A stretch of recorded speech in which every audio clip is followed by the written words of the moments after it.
Welcome to another week of All Politics Are Local, America's number one political hip-hop radio talk show.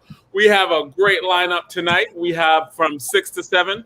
We are talking to co-host. We are talking to legendary activist. We're talking to good friend Bashir Akinyele and Professor Anthony Browder on the importance of travel to Africa and the legacy of Runoko Rashidi. And at 7 o'clock, we're going to have the Honorable Congressman Payne on the Payne Report talking about what is going on in D.C. And at 8 o'clock, we're going to have Dr. Stephanie James talking more about the Amistad Law in New Jersey and what that means in 2021.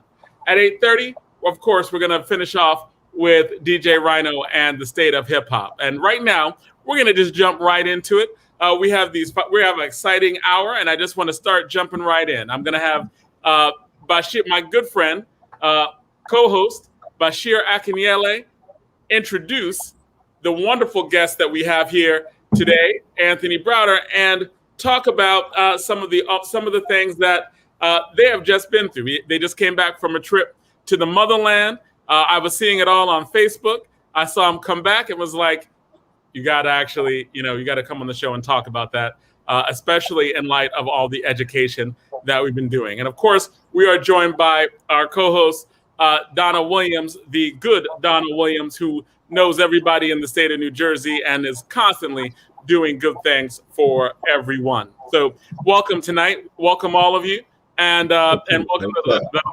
to All Politics Are Local. Thank you much. So, Mr.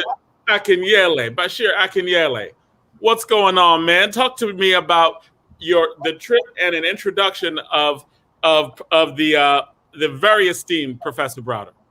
No doubt, absolutely. Hotep, Hotep, Hotep, peace, peace, peace. Uncle Jesseneb, for brothers and sisters that have absolutely no idea what Hotep or Uncle Jesseneb means, that's African Kemetic Medunetcher or Medunetcher for peace. Hotep means peace, all right? And Uncle Jesseneb means life, prosperity, and health.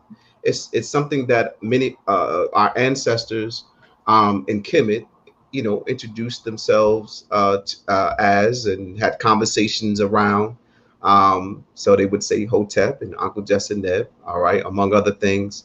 But I just left that place. I was over there for almost 3 weeks, studying in the field, visiting the temples and monuments and tombs of our ancestors, and in Kemet, all right, in Kemet. For those brothers and sisters that have no idea what the word Kemet means the land of the blacks or the black land, all right. It is the African name of that northeastern part of Africa, all right. Unfortunately, the Europeans and the invaders, the European and Arab invaders renamed that part of Africa, right? That part of Africa, Egypt. But the African name for it is Kemet. All right, let's get that right. Let's get that straight. Okay. And when you study African history, when you study world history, you find out that Europeans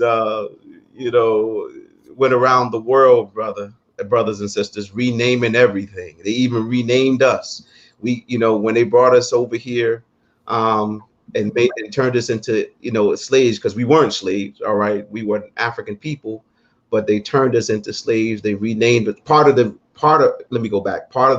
slave making process was to rename us, to take away our African names, all right. And that's what they did, family. They took away our African names. They took away our African language. That's why to this day, many of us in America, African Americans, if you want to call us that, or Black Americans, if you want to call us that, African people in America, right? We bear those. We bear that experience. And you've always talked about the teaching of history and it being so incredibly important. I've known you for close to 30 years, and you've been talking about history since the first day I met you. Can you introduce our guest? We have a esteemed guest here. Can you introduce our guest? And you chose Professor Browder to be like, you were like, Professor Browder needs to be here for this discussion. So can you introduce Professor Browder and give us some context? Absolutely. We just got finished talking about, the slave making process, right? But we also have brothers and sisters who came forward to show us the pathway to Black liberation. And one of those brothers and sisters we have as a guest on our show right now. All right. And that's our brother, Professor Anthony Browder, right? He's affectionately called brother Tony Browder. All right. But we have a brother that is pointing to the path of Black liberation. So John, when you asked me to be a guest to talk about my experiences in Kemet and Nubia and the Nile Valley civilization, I can think of no other person except my brother, Professor Tony Browder. All right. And let me just kind of quickly do a intro for this brother. All right. This brother's done a lot of great work, man. All right. And he's one of the brothers that opened my eyes up when I was an undergrad history student at Seton Hall University in South Orange, New Jersey. All right. So Brother Browder is the founder and director of IKG Cultural Resources and has devoted 43 years researching ancient Egyptian history, science, philosophy, and culture. He is the author of 6 publications, including the bestsellers From the Browder File and Nile Valley Contributions to Civilization, and the co-author of 7 publications, including 3 written with his daughter, Atlantis Tai. Brother Browder will come through tonight, which he's here, y'all. He's here. He is here with us, all right, to discuss history, Africana studies, Kemet, and of course, our late and great master teacher, man. Oh, man. Brother Browder, it's hard for me to bring this to my lips that our brother, Dr. Runoko Rashidi, has passed on, has made his transition to the ancestor realm. It's very hard for me to even say that, big loss for us. And so we're going to discuss these things with our brother, Professor Tony Browder. So again, let's give this brother a strong round of applause, brothers and sisters. All right. For our big brother, Professor Anthony Browder, y'all. Thank you much. I appreciate the opportunity to share what I can share with your audience, and just let me know what you want to do, and I'll do my best to accommodate you. Absolutely. Well, and just even in jumping in, right? Like this trip that you did to Egypt. Right. Why was it so important? And what is it that we need to learn from this? Oh man, let me again, Professor Browder is one of many scholars, African-centered scholars, that inspired me to connect to Kemet. Of course, Dr. Clark, John Henry Clark, Dr. Finn, Dr. Ivan Van Sertima, Dr. Shashki McIntyre, Dr. Naeem Akbar, Dr. Amos Wilson, so many brothers and sisters, man. And I wish I had the list, Brother Browder. I wish I had the list in front of me, man, to give a shout out to all the African-centered scholars that inspired me to connect to Kemet, because Kemet is our key to Black liberation. Kemet is our key to Black empowerment and Black liberation, all right? Because our ancestors, and I'm pretty sure you're going to share this with our audience, our ancestors created a great nation for thousands of years, not just for a couple of hundred years. America's only been around for over 200 years. We're talking about a civilization that lasted over thousands of years, all right? Maintaining unity, all right? Through principles, right? Like Ma'at, and so, we can extract that wisdom, right, from our ancestors to find the pathway, to Black empowerment and Black liberation, and of course, I got to give a big shout out to Dr. Asa Hill. He was one brother, all right. I mean, just incredible brother that passed away in Kemet as well. And I don't want to give it away, but there's a project that our brother's doing in the name of Dr. Asa Hilliard, all right? But Brother John, man, that's what inspired me to go. I said, I have to go. I've read so many books, and I have, and before I left, I reread Dr. I'm gonna call him a doctor, Anthony Browder's book, Nile Valley Civilization. I read it for the second time before I went to Kemet,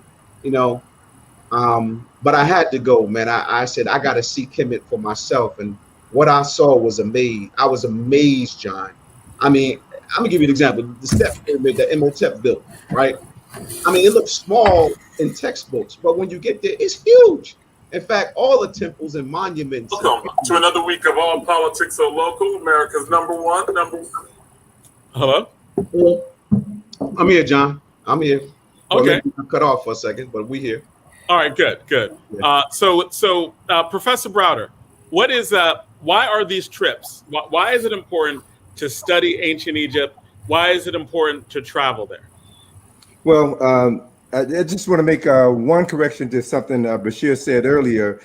It was the Greeks who in 332 BC changed the name of the country from Kemet to Egypt. Absolutely. Egypt is a Greek word. Pyramid is a Greek word. Sphinx is a Greek word. So most of the names of African people, places, and things have been changed by non-African people. And anytime you change the name of something, you change its essence, you change its spirit.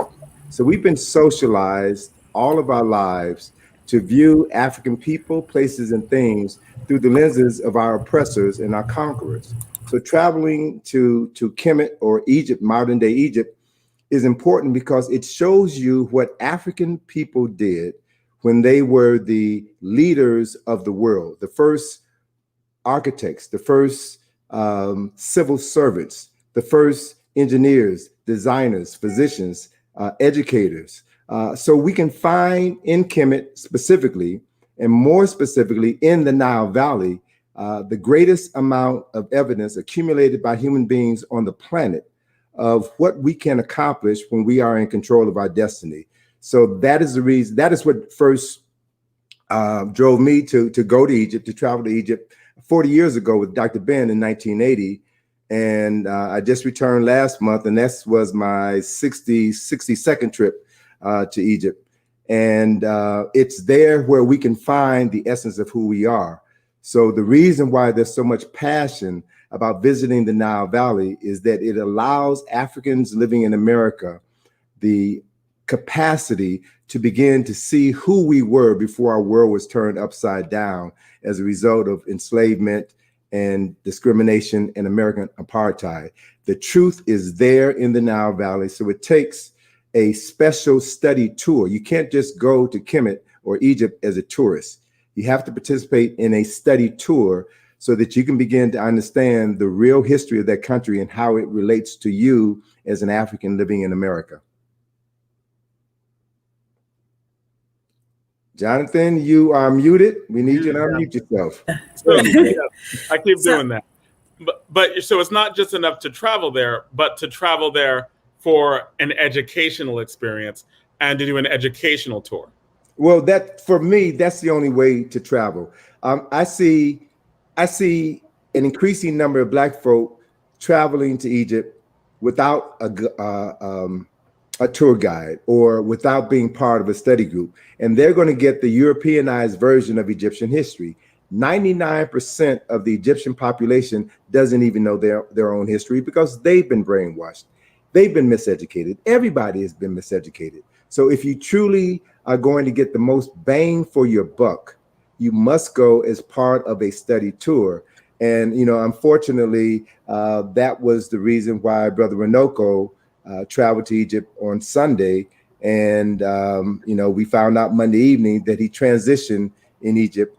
And, you know, we are saddened by his loss. But as Dr. Clark reminded us, you know, this is generational work, right? And so when those who are part of your generation die, Dr. Clark said we must bury the man and continue the plan. And the plan is to expose African people to an unfiltered history of the African presence in the Nile Valley so that they can begin to truly understand their legacy, what they have inherited, and thus what they have the capacity to recreate wherever they are in the world. All right, Donna, you have a question. Yeah, Dr. Browder or Bashir, I know when Bashir was posting the pictures, I immediately seen a picture of a monument that resembled the Washington Monument. And what I should say is the Washington Monument resembled that picture. And so, but I was like, Bashir, that picture, what is it? So, and you just said, Dr. Browder, about the original architects and, you know, we are the original people. So when I seen that picture, and that's one good reason to travel, so you can see from whence things came and where these ideas here in the States were probably stolen or taken from. Sure. Well, it was my second trip to Egypt in 1985 that I conceived of a project that we have been doing in Washington, D.C. since 1986, and that is the Egypt on the Potomac field trip. When I returned to D.C. from the second trip, like Brother Bashir, I was excited. I wanted to share with everyone I saw the importance of this history. And then as I drove around D.C., I kept having flashbacks of Egypt. I saw the Washington Monument. I saw the reflection pool. I went through other buildings in the city, other buildings throughout the city, and I began to realize that the founding fathers of the United States of America copied strategic aspects of Kemetic architecture, symbolism, and mythology, and incorporated this information into the creation of the first capital city built in modern times. So if you're going to copy from somebody, you're only going to copy the best. So what we find here in the capital of the greatest nation in human history, a Kemetic symbol, which they call the Washington Monument, which is a 6,000-year-old symbol, which represents the resurrection of Asar, the first person in recorded history who died and was resurrected. That is an African symbol, which represents an African king, the person who is accredited with establishing the first nation state in history. So the reflection of the Washington Monument in its reflection pool can be found at Karnak Temple, where you see Tutekenu reflecting in their reflection pool. So there is a wealth of information to be gleaned by restoring your African consciousness that will help you realize that right in our own country, and I dare say within your own city, you will find other elements of Kemetic architecture, symbolism, and mythology, which have been used by Europeans in order to elevate themselves at a position that they did not deserve. And we only keep them at that position by remaining ignorant of what our ancestors have created. And once we know the truth not only frees our mind, but it allows us to be able to free the minds of young children who, when they are introduced to this information at an early age, it sets the stage for them to become productive members of their community. Zai, do you have a question? A whole lot more than a question. When I found out that Bashir Muhammad Patah Akinyele was going to be on with Brother Browder, I got fired up, and we already got the rest of the show is already so fully loaded. And I want y'all to savor several things that have already been said by both of these men, right? Brother Browder said he has been to Kemet 66 times. 63 times, brother. 63. Well, you know, more than most of us even dream about. Right. But the layers of what he is embodying and what his generation of scholarship is embodying is hugely important. So me, I was supposed to go to Kemet for the first time around the same time that you went, Brother Browder, right? But I'm a foot soldier living the hard knock life. Some things happened. I never made it. Was supposed to go with Dr. Ben, right? But let me raise this to both of these men. That's very important to appreciate, because as we appreciate also the elevation of the new absence of Runoko Rashidi to the land of the ancestors, it requires us also to sum up our responsibility to this moment. So Bashir just a minute ago took up the responsibility of reviving as much as he can ASCAC in this area, the Association for the Study of Classical African Civilizations.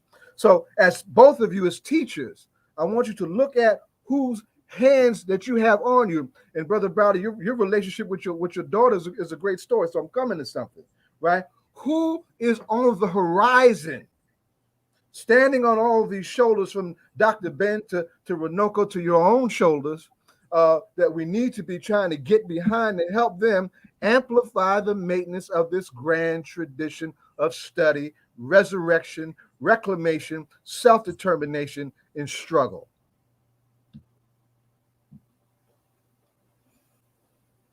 Brother Bashir, you have to unmute yourself. I don't know. This thing keeps muting me, but no, I was going to give you the honors, Professor Browder, first. Because that's a very important question Baba Zaid asks. Baba Zaid is one of our most respected elder activists in the Newark, New Jersey area, New York City, Philly, the Northeast. This brother has been putting it down for Black liberation for a long time, Professor Browder. So before I answer that, I just wanted to give you the honors to answer that question. Okay, sure. Thank you.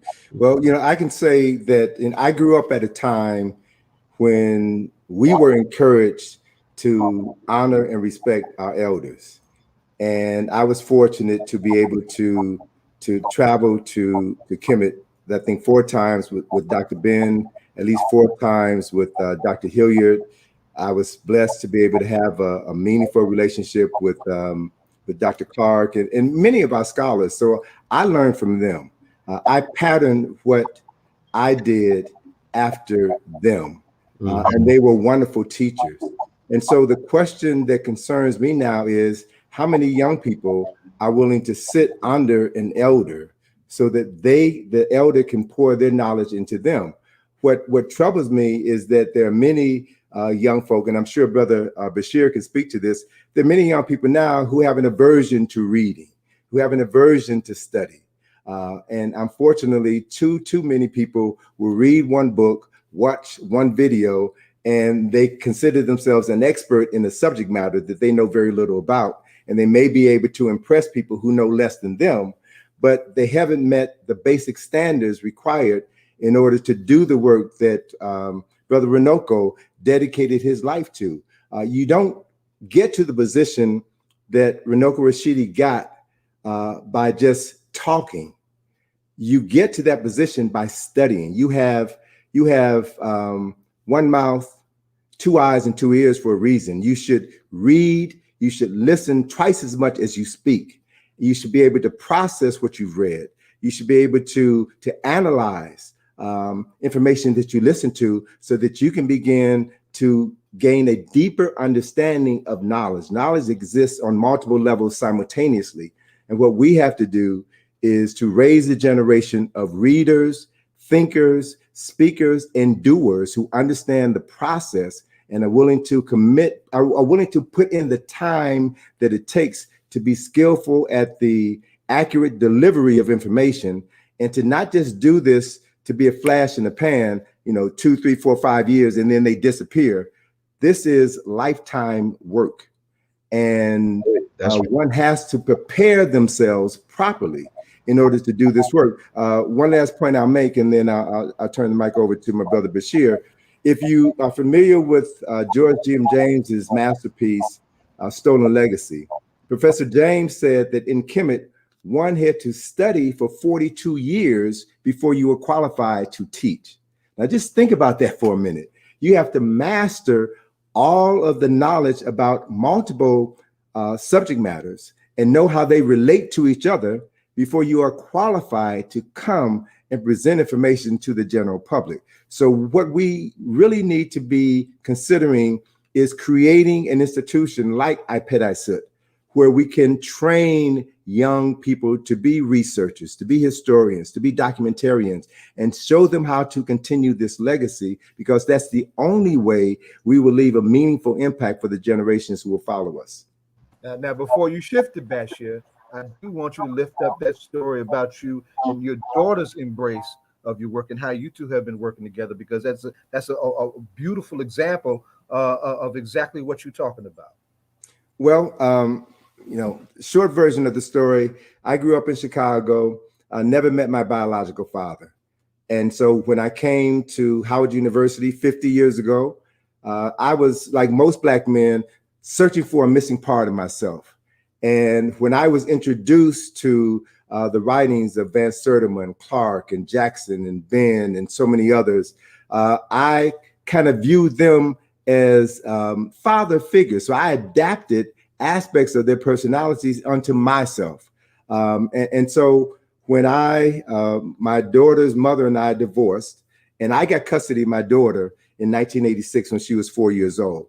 And the primary motivation for me was that I wanted to be in my daughter's life and play the role that my father, my biological father, never played. And so I assumed responsibility for teaching my daughter her African history. So when she was 7 years old in 1989, I took her on one of my study tours to Egypt. And the following year, we sat down and wrote her first book. So by the time my daughter was 8 years old, she was the youngest published author in America. She has been speaking on the lecture circuit as a young woman since the age of 8, has spoken throughout the United States and several countries throughout the world. By the time she went to college, by the time she was a freshman at Hampton University, she had written more books than her professors. And what I had instilled in my daughter was that I'm going to assume responsibility for teaching her her African history. And I would take her to Africa with me, to Egypt, to Ghana, Senegal, South Africa, the Ivory Coast. You know, we did all of that. Mexico, we did all of that so that she can learn African history firsthand. And that our arrangement was that as she was invited to give speaking engagements, she could keep 10% of that money, and the other 90% was going into a trust fund to pay for her college tuition. So my goal was to let my daughter understand very early in life that she was going to know who she was as an African. She was going to help pay for her college tuition. And at the same time, she was going to help educate other children. So now my daughter will be 39 this year. She's been working with me full-time for the last 3 years now. She finally stepped out of the classroom where she had been teaching. And we have programs and projects. So I'm in the process. I just turned 70 last Monday. So I'm in the process of stepping back, and I'm moving my daughter forward. So she's going to be running my business. I've fed IKG for 40 years. My daughter is going to be taking over aspects of my business. I have other young people who will take over aspects of my other businesses. And by the time we're finished with the Asa Restoration Project and the opening of the tombs that we've been working on for the past 13 years, we're scheduled to open the site in 2025. So once the site is open to the general public and people who traveling to Egypt can see the first Kushite tombs that were excavated by African-American dollars, I'm going to step back and do some other things. And my daughter is going to take over that project. And we plan to create a pipeline, an educational pipeline where we can create opportunities for other students to come to Egypt and get hands-on experience at our site. So we're actively involved in the process of training our replacements so this legacy won't end when my life ends, and that it can be extended towards multiple generations. Drop the mic, baby. Booyah. Real. That's powerful. Yeah. No, I just saw that big shout out to our brother, the people's principal, brother Barudi Kafele. I saw his post somewhere when he said that he mentioned Dr. Akua, Chike Akua. You know, yes, that's a young brother that's doing great work. There are many other young scholars coming up on the scene that are committed to this work, Professor Browder. You know, but you know, like I said, I'm a history teacher in the Newark Public Schools, right? September will be my 28th year of being a teacher in the classroom, all right? Since I graduated from Seton Hall, inspired by scholars like yourself and Dr. Ben and Dr. Clark and Dr. Shashri McIntyre, Dr. Asa Hilliard, you know, First World, African Echoes, the United African Movement at the Berry Dempsey Center, the Slave Theater, right?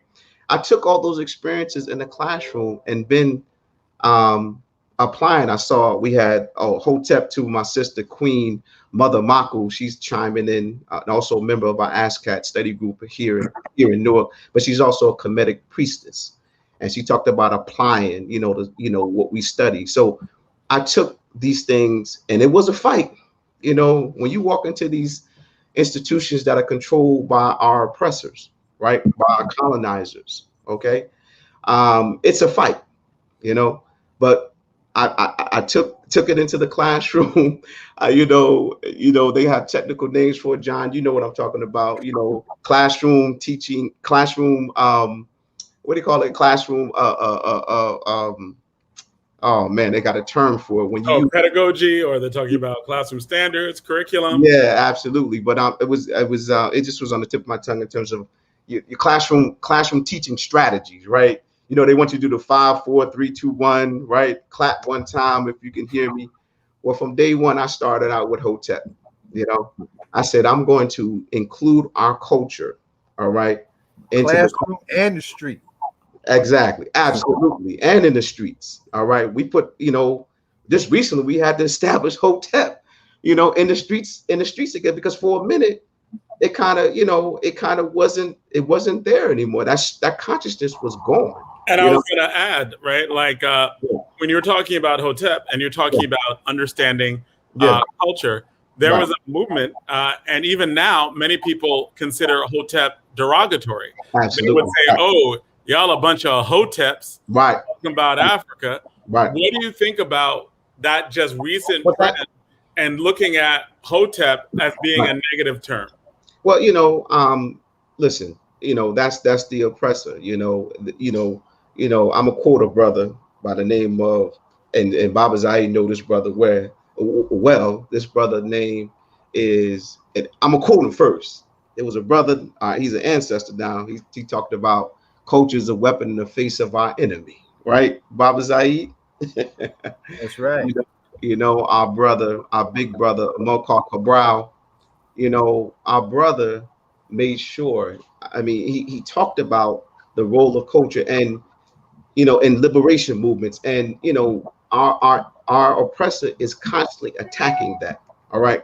So we had, you know, for a minute, we had First World, we had African Echoes, we had United Africa Movement, right? Obiri Dempsey's a slave center, the Slave Theater. We had Refile Waset, and big shout out to Refile Waset. They're still out here, the only independent African-centered institution left in the metropolitan area, right? But a lot of our things, our movement was attacked. You know, our consciousness, our culture was attacked. You know, many of our master teachers have passed on, made transitions to the ancestor realm. So it's a lot, you know, it was a lot of misinformation, miseducation taking place in the late 1990s, early 2000s. All right. So, you know, when somebody says something pro-Black, right? Somebody says something that was African-centered or Afrocentric, they said, oh no, he's one of these Hoteps, right? And they misconstrued, I mean, they literally intentionally misconstrued it to mean that Hotep means something anti-white or homophobic, or un-American or anti-American, which Hotep has nothing to do with that, you know. And that's why if you see my posts or my articles that I write, I constantly I define what Hotep means. All right, African Kemetic Medu Netta word for peace. All right, that's what it means. And you know, because we have people who literally were trying to redefine that, right, and put out literature, put out commentaries and articles defining Hotep to mean something anti-white, homophobic, anti-American, and all these things. Or anti-woman, right? Anti-woman, and Hotep means absolutely none of those things. All right, but what it really was an attack on our culture. All right. So like Baba Zahid said, we put it back in the streets. You know, I'm an activist, Professor Browder. I'm an activist as well. So in the streets, we put Hotep back on the hearts and minds and lips of the people in the streets again. All right. So that's why I know, you know, some of us, when they see it, they say, Hotep, brother, Uncle Justin there, you know, in the classroom at Weequahic High School. Big shout out to Weequahic High School, right? The students, right? They say Hotep, right? We've been establishing, you know, Afrocentricity so strong in our school, right? In our curriculum. We have one of the few Africana studies classes in the city of Newark, right? And, you know, the students have taken over now. You know, when I enter the building, they say Hotep. You know, if there's conflict in the class or in the school, hey, we need Hotep, peace, you know. They have taken that over. And of course, you know, when we do Africana studies, we don't start with the slave period. Yeah, we teach about our enslavement. Start from the beginning. Absolutely. We talk about the Ma'afa. We talk about the Ma'afa. That's very important. We must talk about the Ma'afa. We must talk about the African Holocaust, right? No doubt. Absolutely. However, we had a history before that, all right, which starts in the Nile Valley, right? Can you break down those terms? Like you mentioned two terms that my audience might not be familiar with. Absolutely. Ma'afa. I was trying to get to that. Ma'afa is a Kiswahili term that means the great disaster. Now, Professor Browder will correct me like he always do if I say something, you know, that's not that's not right. But Ma'afa, I'm trying to paraphrase it, but it simply means, you know, a great disaster, like the forcing of Black people all around the world through this great disaster of slavery, right? And so we have Ma'afa. It's a term that the conscious community uses to describe our Holocaust, Ma'afa, you know. And I try to use as many African terms as I possibly can when talking about our experience. All right, I think it's very important. It's very liberating when we reclaim our African tongue. All right, so like when Professor Browder was talking about the history of how Kemet went from being Kemet to Egypt. All right, we're reclaiming that. We're saying no. That's Kemet. It's not Egypt. It's Kemet, right? And we talk about the temples, Ipeset and Ipeset. You know, we don't say these. We don't say Luxor, Karnak. You know, we reclaim the African tongue, right? Because again, it's very liberating. All right. You know, Professor Browder, you heard Dr. I used to hear you talking about how language is absolutely necessary in terms of Black liberation, you know, and Dr. Clark talked about land, language, and culture, right? He talked about that, right? Now, for some of us, it's a struggle, you know, it's a struggle to do this, you know, to do these things, you know, and some of us make mockery of it, and some of us play in the hands of our oppressors and say they try to minimize their stuff. That's that Black stuff again. Here we go, right? My eye. What is that? What is that? You know, I mean, you know, they try to minimize all this stuff. But like I said, going back to my classroom, right?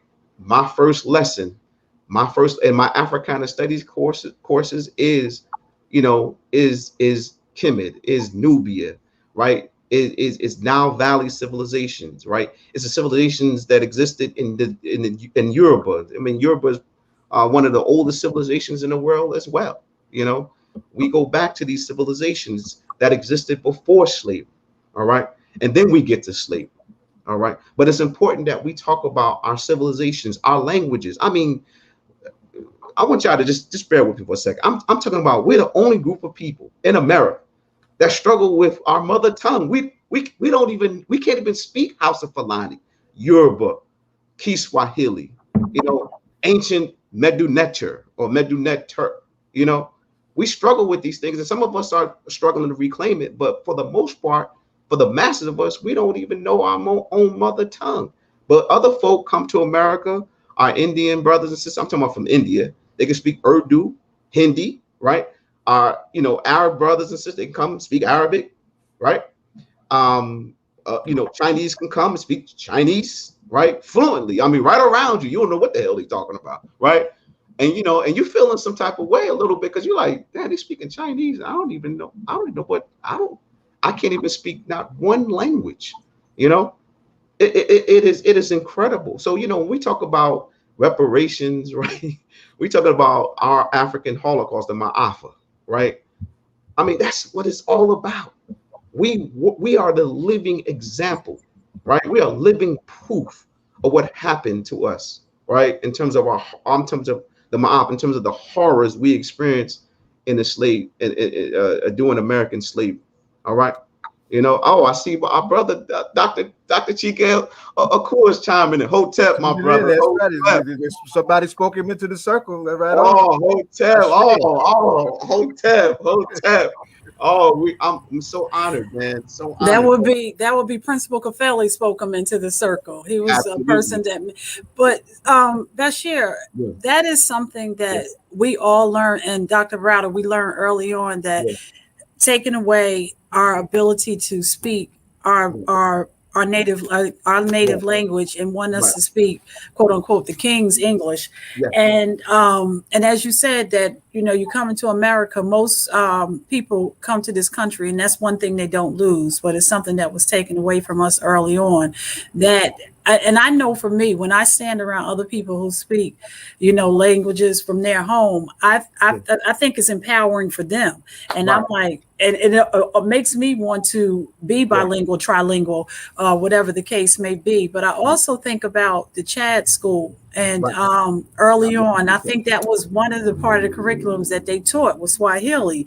And they taught it on from like from the beginning all through school. And that's something else you notice, that other countries, they teach English all through school, where we get 2 years of a foreign language.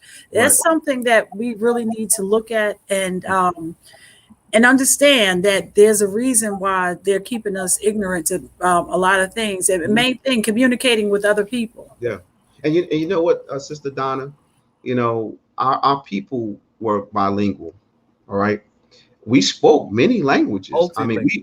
Yes, multilingual, right? We spoke Arabic as well. Many of our people were fluent in speaking Arabic, because many of our classical African civilizations had embraced Islam, and they mastered in fact, they spoke Arabic better than the Arab. All right. Y'all hear me? Let me say that one more time. Many of our ancestors spoke fluent Arabic better than the Arab. In fact, they even wrote it better. Do you know that? Our people even we spoke it, we read it, and we wrote it. Okay. All right. And there's so many examples of. I remember, Professor Browder, you remember when Skip Gates did his documentary some years ago, and he went into I believe he was in Senegal, and he skipped a lot. Yeah, right. But I'm saying he went into the university, right, at St. Corey. He went inside there. He pulled out a book that was written by an African scholar, right? All right. It was written in African language, and it was written in Arabic. And he was like, wow, they tried to tell us. I think he discovered some knowledge, some aspects of his own history that he was unfortunately trying to deny. He realized that this was, it was that white supremacy had lied, right? And that's what you discovered. When you go to Kemet, you discover that white supremacy is playing a huge lie on us. Big right? White lie. Right. That our people can read various languages. Hell, we even wrote one of the oldest, some scholars say the oldest language, the oldest written language, the Medu Neter. Our scholars, our ancestors wrote this. And it's funny. Professor Browder, they must have knew that that folk were going to invade that part of Africa. They stole all the scrolls, right? But they wrote it in stone. And and Professor Browder, I went with Brother Crazy, Brother Ashwa Kwesi, Brother Ashwa and his wife Marira Kwesi. They led the Knowledge of Self, Kemet New Knowledge of Self educational tour. We came in right after your tour departed, Kemet, and they did such a phenomenal job. And I know the work of the Kwesis. Professor Kwesi was Dr. Ben's #1 student. And just a phenomenal job. But they talked about books and stone. They all, when we went into the field, did our field work at the temples, and excuse me for saying pyramid, there's an African name which they call the Mer, or Merkuti, right, for pyramids, plural for pyramids. We went into the pyramids, but for a second, I'm just gonna say pyramids, pyramids and temples, but everything you saw the Medu Neter all around you, written in stone. You saw science, right? That bugged me out. I mean, again, I'm a public school teacher, right?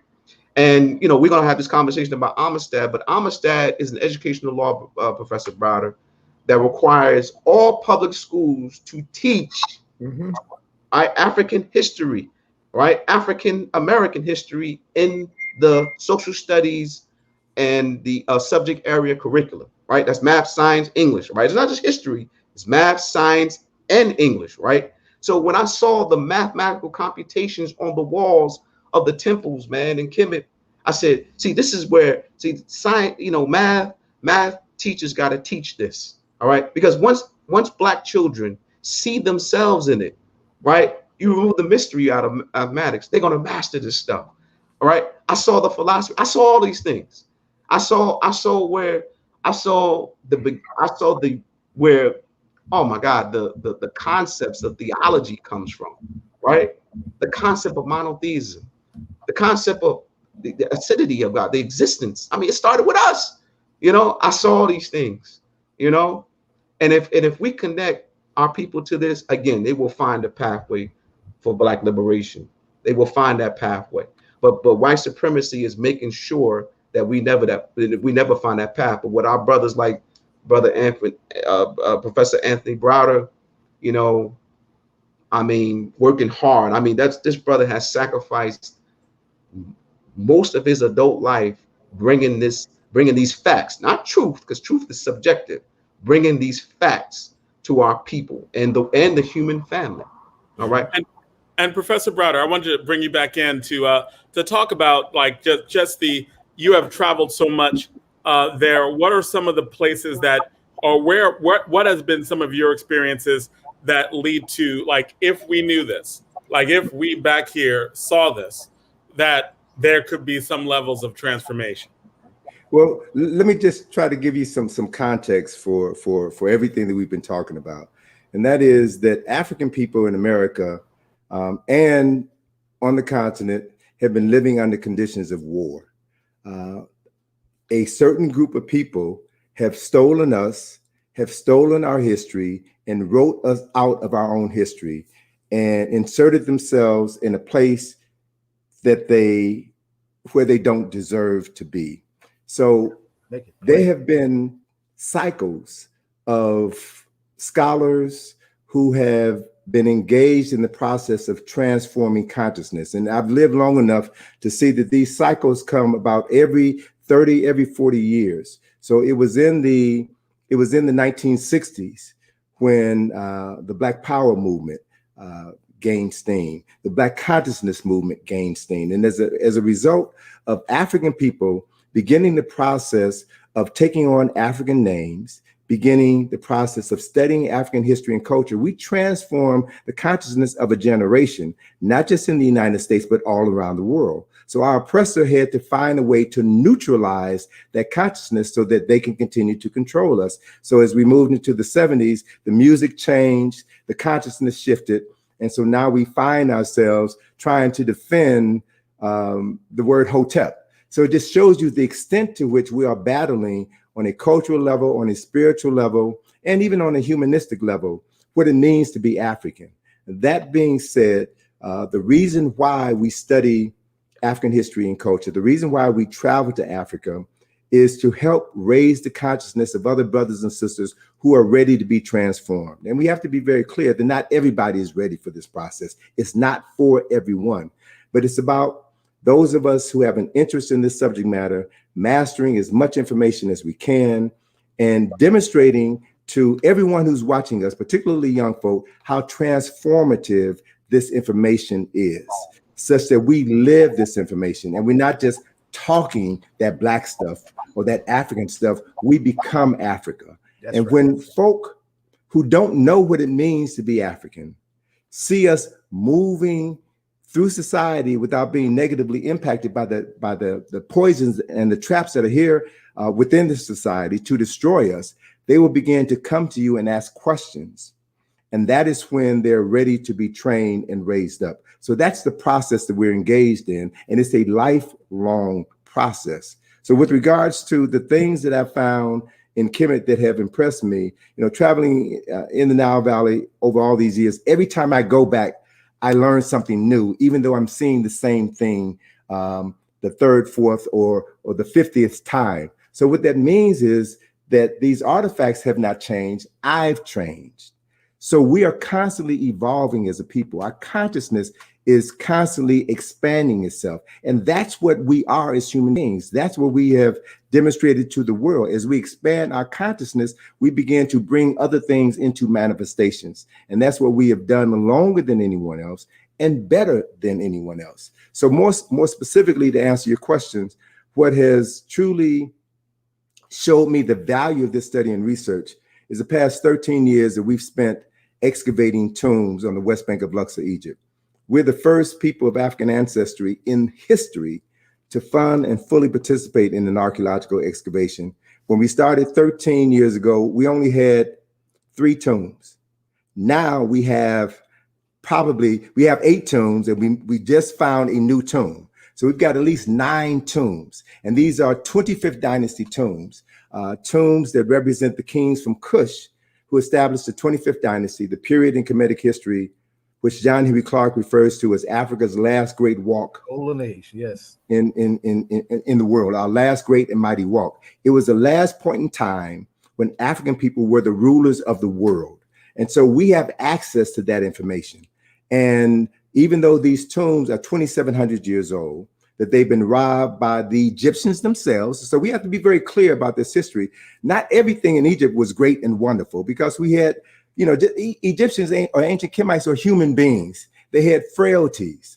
In addition to their strengths, they had weaknesses. And our enemies exploited those weaknesses. So as we are now relearning this information, we have to learn from their successes and their failures. That is what Sankofa inspires us to do. So as we are restoring these tombs, we are literally uncovering what scholars are acknowledging is the first Renaissance in human history. The 25th dynasty is the first Renaissance in human history. And so what does that mean? What does that mean to be the first Renaissance? Okay, let me give you this example. Kemet had fallen on hard times. Usurpers had come in from Libya, from Asia, and Kemet was divided. There was not one strong nation. So it was Kashta, the king in Kush, who came in to lead an army to drive out the invaders and restore the land of their ancestors. Those were his words. They came into Waset. They bathed in the sacred waters of Apet-I-Sut so that God could bless them on their journey. Unfortunately, they did not complete the struggle. And so when Kashta died, his son Pianke came and completed his father's work and began the process of restoring all of Kemet. When Kashta died, then his brother Shabaka came in and continued his brother's legacy. But Shabaka did something different. Rather than restore Kemet, drive out the foreigners, and then go back home to Kush, Shabaka decided to stay in Kemet and to rule Kush and Kemet from that location. And one of the first things he did was to send out his scholars, his priests, his architects and engineers to survey the terrain and give me an assessment of the state of the temples and monuments of our ancestors. And as a consequence, they then set in motion the process of rebuilding temples, rebuilding monuments, and then adding a level of depth to the spiritual texts that have been lost. So they infused a new spirit into Kemet, which allowed it to become the magnificent nation that it once was. They rebuilt Apet-I-Sut and the southern Apet. They rebuilt the Avenue of the Sphinxes, which connects these two temples, separated by a distance of almost 2 miles, right? 1,350 Sphinxes align the Avenue of the Sphinxes. They reinstituted the rituals that were carried out in these temples on the east bank of the Nile and on the west bank of the Nile. So that spirit was never lost in Kush, and they brought it back into Kemet to infuse life into the land of their ancestors. And ultimately, the Kushite, the 25th dynasty fell, and then Kemet ultimately lost its way. But the knowledge did not die, because what we have found is evidence of Africans from Kush, from the Nile Valley, Kush and Kemet, making 6 trips, 6 migrational paths from the Nile River Valley to the Niger River Valley, where they brought their cargo of knowledge with them to jumpstart culture and civilization, architecture and kingship and queenship rulers on the shores of West Africa. So we're in the process of connecting all of these dots right now. Make it plain. The master and teacher's it's an important time to be alive, but we can never forget that we are living under conditions of war. So I expect our oppressors to continue to attack us. That's what the 1619 project was about by Nicole and Hannah Jones. They attacked her, but my position is let them have 1619 AD. Give me 1619 BC. 1619 BC, the step pyramid of Saqqara was 800 years old.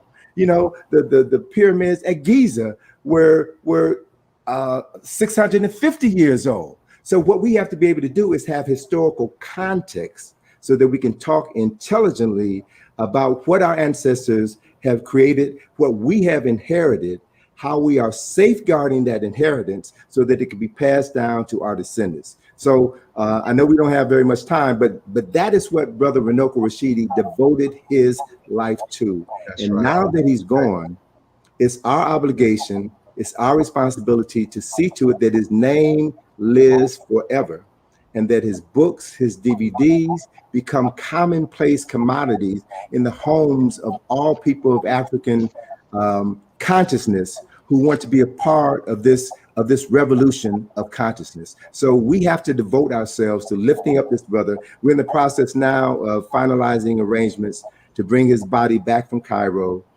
to his hometown in LA. And we're finalizing plans, hopefully within the next week, for his memorial service, which will be held in LA. And of course, we'll let you all know.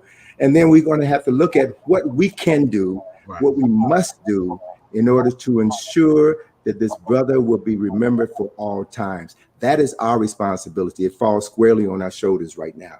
You know, Professor, I'm glad you said that about Dr. Runoko Rashidi, because it was in that spirit that I took pictures of the images I saw in Kemet. I mean, none of the images were white at all. They were black, you know?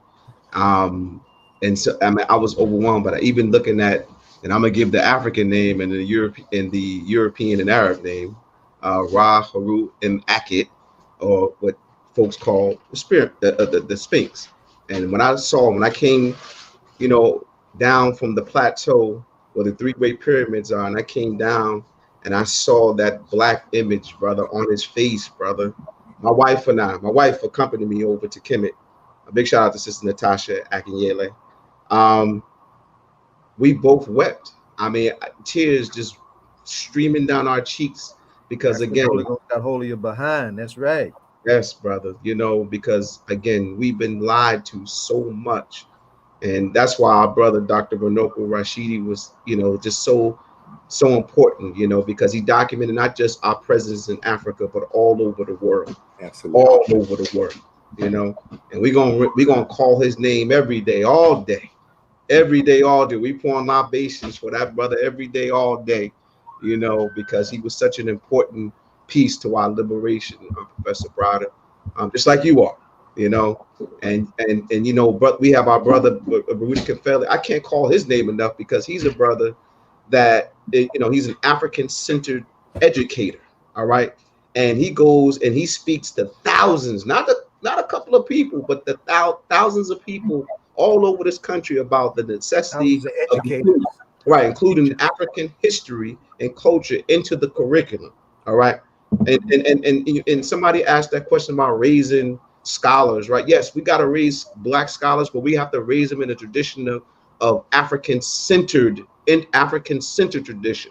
Because as Brother Dashan Farah, my good friend, co-coordinator of the ASCAT study group in Newark, he says, there's a big difference between an African-centered scholar and a Black scholar.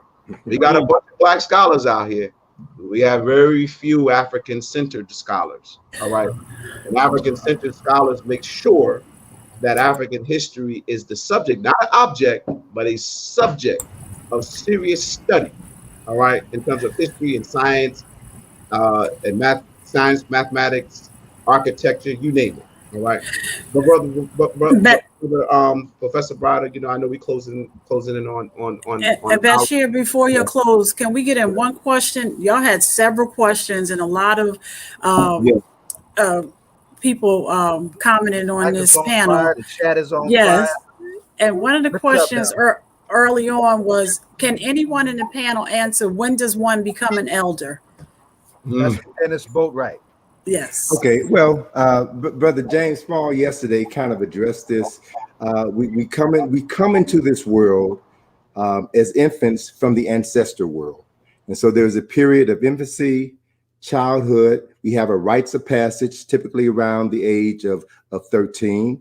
And then we move into adulthood around the age of 25. And then we move into senior adulthood around the age of 40 or 45. And as we continue to grow, matriculate, then we reach the period of junior elder around 55. So by the time you hit 60, 65, you're moving into eldership.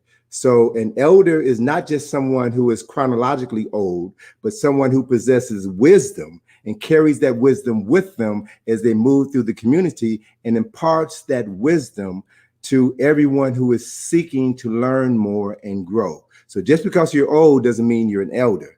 And then ultimately, as the process continues, you, after eldership, you pass and become an ancestor and dwell in the ancestral realm in preparation for your return into the physical plane. So if we understand that process, then what it really means is that we honor those ancestors who've lived a meaningful and productive life while they were walking here on the planet. Not everyone who has passed is an honorable ancestor. And so we have to understand the importance of pouring libation and calling the names and the energy associated with those names, because that impacts everything that you do. So this is a wonderful opportunity, sisters and brothers, for us to begin the process of learning what it means to be an African man, learning what it means to be an African woman, and to raise African children in an environment where they are loved for being their authentic selves. We have to take on the responsibility of modeling that to everyone within our communities. And as we do that, one of the things that I want to say about the passing of Brother Runoko is that oftentimes people don't appreciate you until you're no longer here, right? So while we are grieving the departure of our brother Runoko Rashidi, his spirit is still with us. It's going to be 40 days before his spirit transitions and he moves over into the realm of the ancestors. And that would take place on September the 11th, which is a phenomenal occasion. Then we will lift him up as an ancestor and honor him. So we have a wonderful opportunity to call on this spirit of this incredible warrior who just left us and ask him to guide us, to inspire us so that his legacy can continue. And to the extent to which we do that, we take on the personal responsibility for doing that is the extent to which this brother's memory will last for all time. Jonathan, but as we close this segment, I just want to lift up three names to bring it back to our local tradition. I want to lift up the name of Imamu Omiri Baraka. I want to lift up the name of Khalid Abdul Muhammad, and I want to lift up the name of Elder Dr. Leonard Jeffries, all of whom have had an impact on exactly what we're talking about. Brother Browder, I want you to know that this young man who you're on the air with was one of my best soldiers in the New Black Panther Party. It was as a consequence of our relationship and our embrace of what Khalid Abdul Muhammad taught us to do on the ground, on the streets, that we dared to bring this to the streets. And in the streets of Newark, that means you stand on the shoulders of what Amiri Baraka did on the same streets the generation prior to that. And of course, it was Dr. Khalid and Dr. Jeffries laying out the grandness of our history in the late 80s. At the time they were talking about the question of curriculum. That's when that next wave of attack came. It came at them because of consequence of what they are doing. And there's young men like him, Brother Patah Akinyele, that we're trying to resurrect it up and bring up a whole new generation to the front to turn this thing out and to turn this thing up. I want to just bring it back to the local, and we carry on. And as we begin to close out, Bashir, you know how we close out, so you have to ask that most important question as we transition. Congressman Payne is with us. Hey, Congressman. So Hey. Bashir, ask that most important question, sir.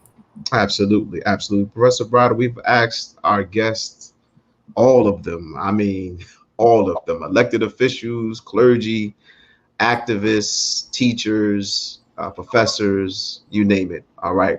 And it's a very important question. You ready? You ready, Professor Browder? Lay it on me. All right, here we go. Who is your favorite hip hop artist? That's a good question because I'm a Motown man, brother. You know, so if you ask me about R&B, Smokey Robinson, Delphonics, I could riff for days. My favorite hip hop artist. That's not my music, but I would say I like the message of KRS-One. Ooh, I like his message. Absolutely. That's what's up, man. KRS-One, he's one of the best one of the best MCs ever. You know, no doubt. Absolutely. The teacher. Absolutely.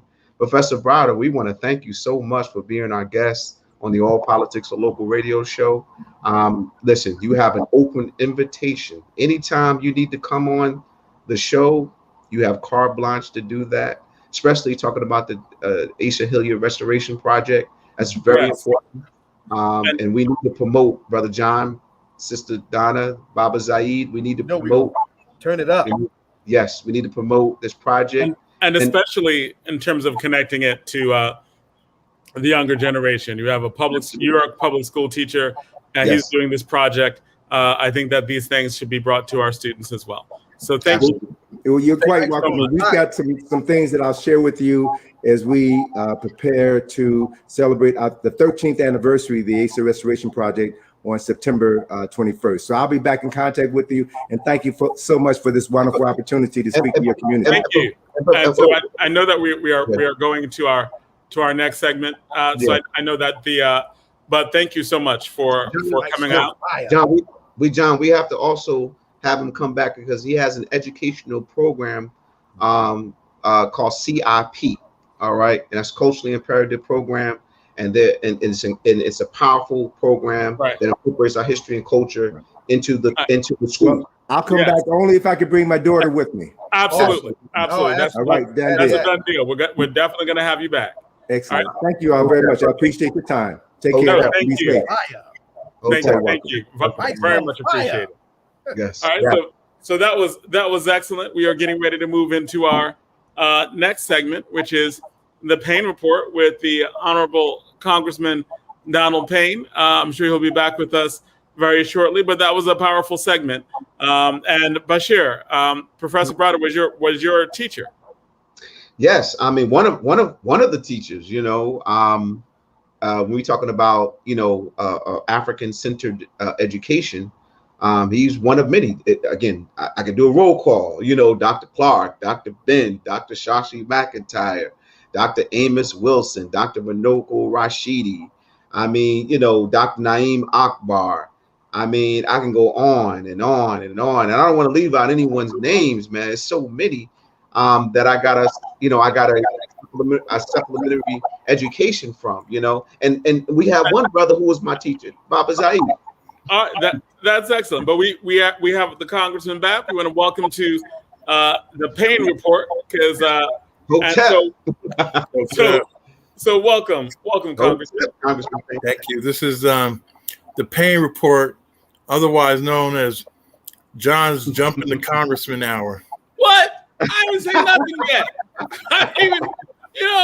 I'm just a black man just trying to. I'm ready. Talk to my congressman. I'm ready for you, brother. I'm waiting to catch you in a park somewhere or a gym or somewhere. Man. A park or a gym. Yeah, and actually, the studio would be the best because there ain't nowhere to go. That's true. I can't. Well, Congressman, you can get him on the dance floor too. Take him to the dance floor. Yeah. Hey, listen, you're right. Back in '76, I would have killed him. I'm sure. So how are you? I almost called you at like 11 o'clock at night. I'm listening to the replay of Al Sharpton, and the only thing every other word was Congressman Payne. So I was like, okay, so tell us, what's going on? Well, the Rev picked up on one of my pieces of legislation, the Payment Choice Act. And the Payment Choice Act says that vendors must accept cash as legal tender and payment for goods and services in the United States. A lot of these companies have gone to this cashless deal, you know, with just using a card, debit card, EBT card, whatever. You have to have a card. Well, there's 55 million people in this country that are unbanked or underbanked, and they don't have cards. They have cash, and that is what they've been used to using. And you know, my bill tries to correct it. It's a penalty to not accept cash if you know, legal tender.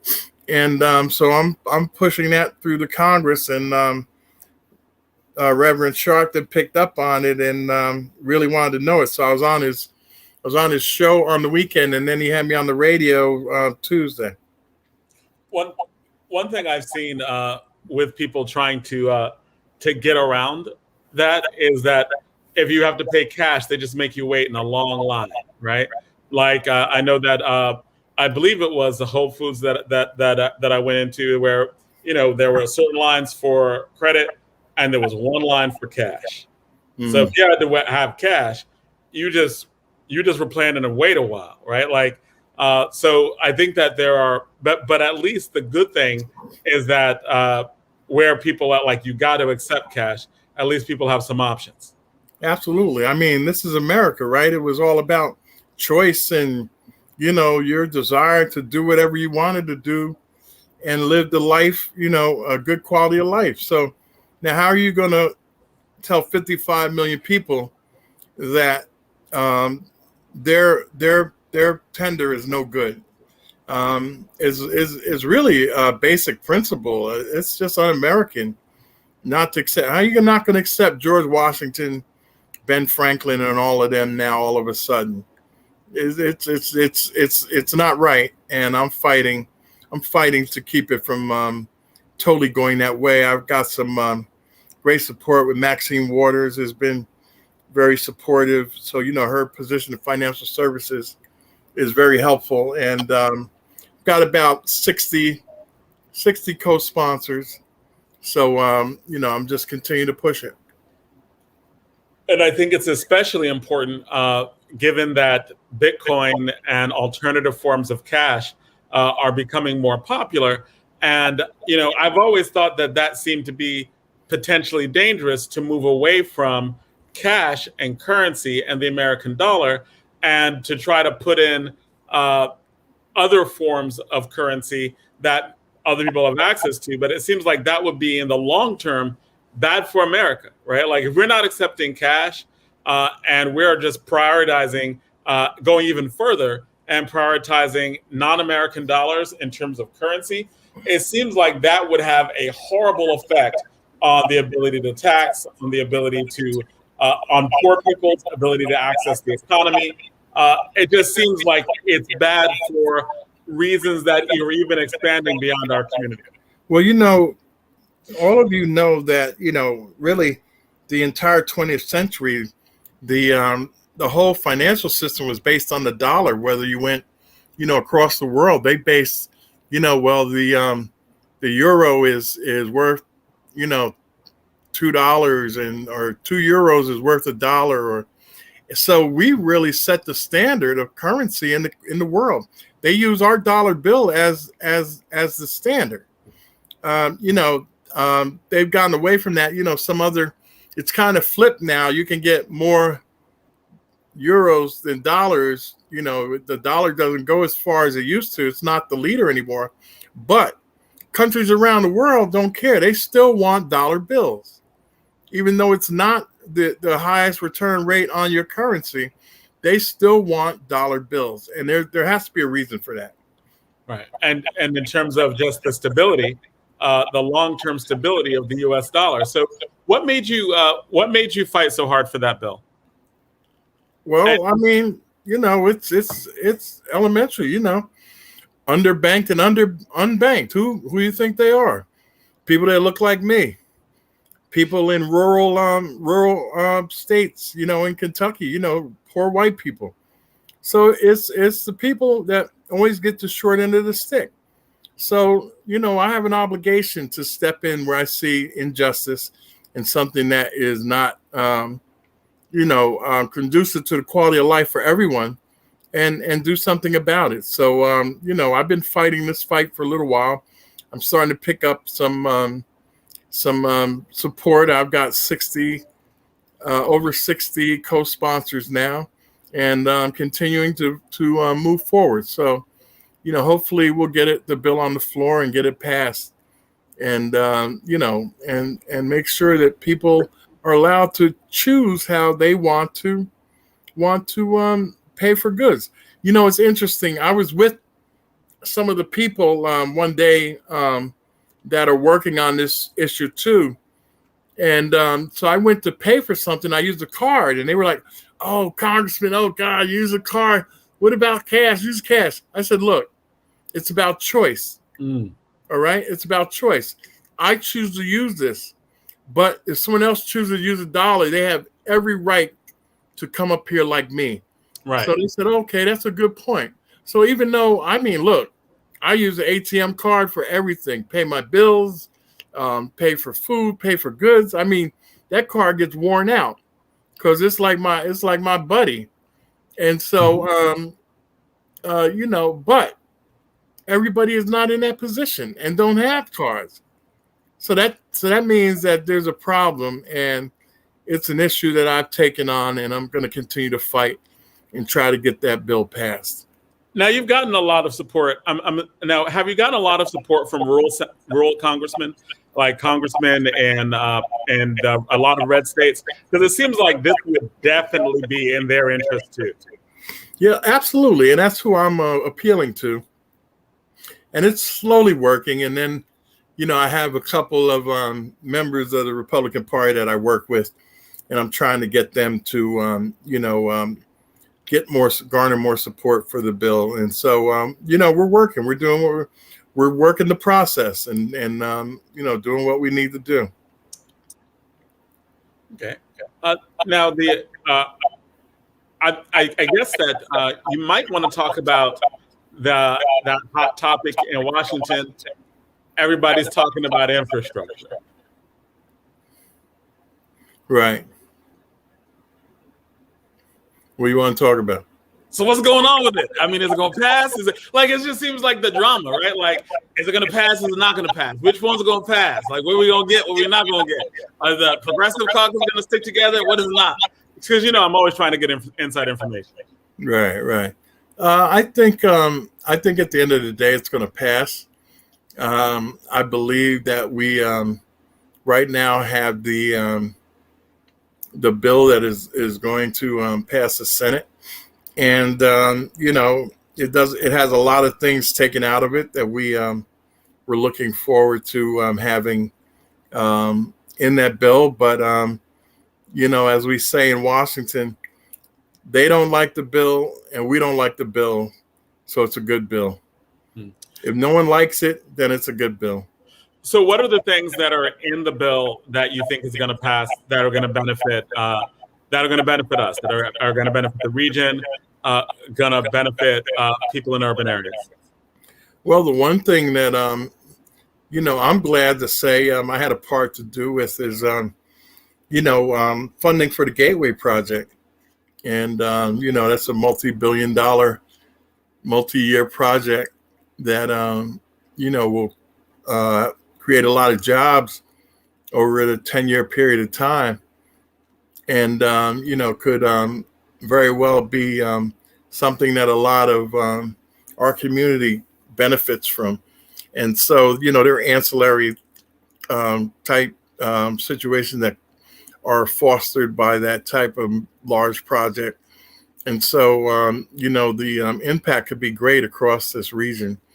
And so I'm proud to be one of the co-leaders trying to bring that project home. And also, I had some water infrastructure that looks like it's going to remain in the bill. There's $117 billion for water infrastructure, clean water, and those type issues. And also there's 45. Expand on the whole thing, like in terms of. Let me finish. There's 45 billion in that 117 that is geared for lead line replacements. What we just did in Newark. So there's $45 billion for across the nation to do the same thing that we did in Newark. And I'm trying to see if there's a way that a couple of towns could be grandfathered in that just did it. I believe Belleville did it. And of course, Newark has done it. And trying to see if they can,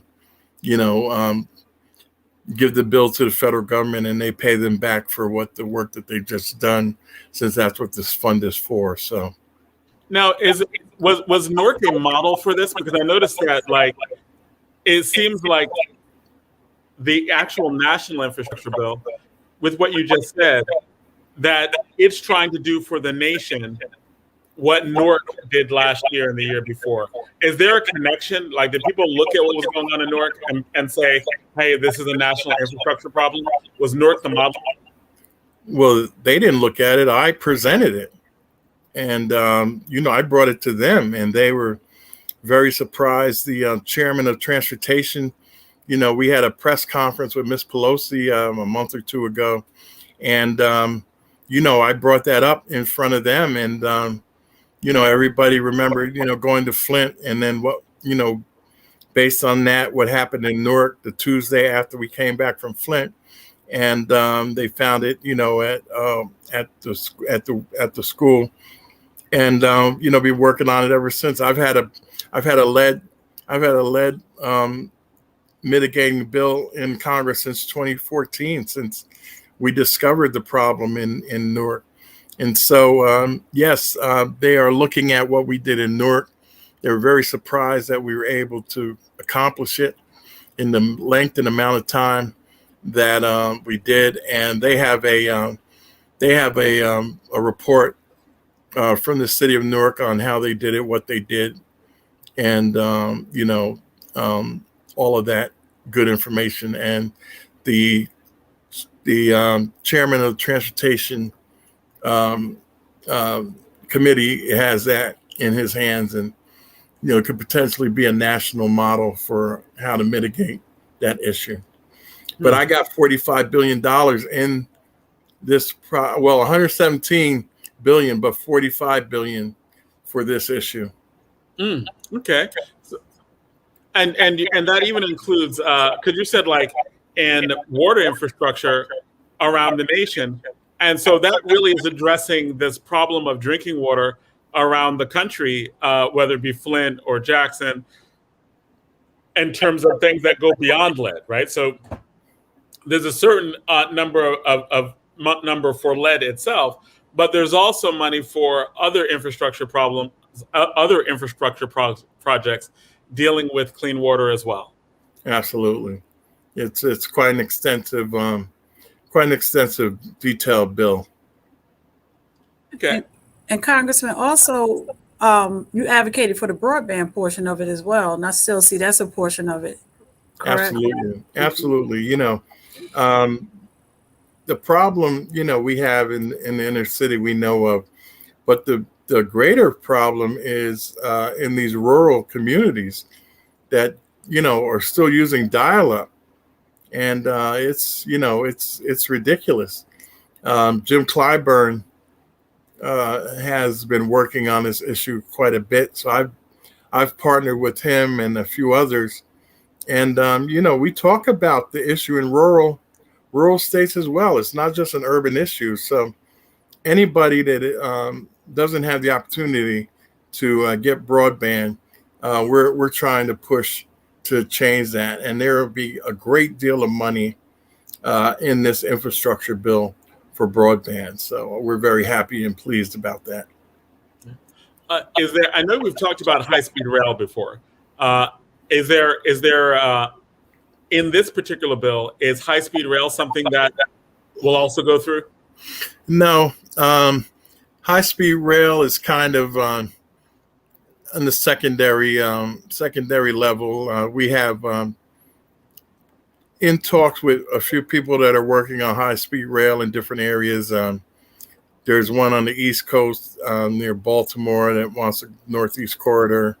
There's people talking about a train to Nevada, from like the Florida area. They already have a train down there, and they're looking to do something out west by Las Vegas. And then there's a project that's been going on and has been hitting, budget overruns for quite a while in California that the people that are against high-speed rail are using as an example. So, I've got a lot that I need to look at with respect to that. We've already had a hearing with my committee already. My first hearing was on high-speed rail. And so we're continuing to look at that whole issue. But, it needs to come. It needs to come to the country. And, I'm working very hard to try to make it happen. And it seems like that would also be something that would be very bipartisan, right? Like, because places that would benefit from high-speed rail seem to be rural areas, seem to be those areas that are in red states that would benefit almost as much as everyone else because they would be more connected. Why are they resisting? Or is it the red states that are resisting this? They are, because they feel that their communities, it's not going to help them. It's going to bypass them. It's going to go from like Miami to Las Vegas. And I mean, it's not going to stop in, rural Mississippi or rural Texas to, pick up people. It would kind of defeat the purpose. So, there's some pushback with respect to that they won't benefit from it. But, we're trying to show them, and, communities of color too, are concerned about just being bypassed. But the project on the East Coast rail is pretty interesting. And they, we've made it clear, and they know that they can't leave people of color out of this project or stops along the way. So they're working diligently to, keep us happy. Okay. And I was going to ask, of the things that, like, there was some talk about a secondary bill being passed as well, right? Like, there's the first bill that'll pass that'll be bipartisan, and a second bill that'll pass through reconciliation. What do you think about that? Do you think that that's a possibility of happening? Like all the things that aren't in this bill, like high-speed rail or other things that did not make this cut, being in a second bill? Possibly. And, the second bill really dealt with human infrastructure, talking about things around people, their needs, child care, and, other issues, housing, that are new for the discussion, infrastructure, why, the loyal opposition pushed back so much, because it wasn't, the normal infrastructure that they've been pushing back. But we believe in reconciliation. We have the votes. So, we're going to move forward. Okay. And what are some of the things that are in that bill that are important to us, like in the secondary bill? Because it seems like the infrastructure bill, that's going to be a lot of roads and bridges and airports. It seems like there's a lot of infrastructure in this country that's way behind, that it'll finally bring us up to like modern day times and potentially in the future. Is that kind of a fair characterization of this infrastructure bill as it's going to pass? Yes. The first one has to do with bridges and tunnels and roads and highways and all that. And the second one, like I stated, has to do with housing, childcare, non-traditional, what they call non-traditional infrastructure. But we say, based on the world of today and the country of today, that these are infrastructure, because if they're not in place, then people are not able to work and, earn the living that they need to do in order to take care of their families. So, how does a young mother go to a job if there's no childcare and issues like that? So, moms aren't staying home anymore for the last 50 years. In our community, it's been the last 80. It's a different world, and there needs to be new infrastructure in place in order for everyone to be successful. So, okay, all right, and Donna, do you have anything to add, or Zai, do you have anything to add? Zai, you're muted. Let me unmute you. No, I was going to defer to you, Donna, first. No, I think we've talked about the infrastructure bill in Ohio, Congressman. Marcia Fudge was moved over to HUD, and now they had to run for her seat. And it seems that there was an upset in that area. Were you watching that race? Well, it depends on what side you were, whether it was an upset. Exactly. That's true. So I guess you weren't on that side. Okay. So I was with the winner. I was with the winner. So you had a victory. Okay. Absolutely. Okay. All right. So yeah. And sorry, another defeat, John, for the left. We apologize. Wow. It's Ohio. It is a thing, but people, everybody, no matter who you are, I always agree. If you think your point's important, you got to be able to get the votes, right? Yeah. Like Bernie Sanders didn't get the nomination because he couldn't get the people to come out and vote for him. So I'm always consistent with that. Absolutely. And, Ms. Brown's opponent had a very high profile. And, I think she thought that, that's all it was going to take. But, you have to try to make, coalesce people behind you, as opposed to, thinking that they're all washed up, or, you can do this without them. And, Mr. Clyburn went in there, and, a lot of the Congressional Black Caucus was there for her.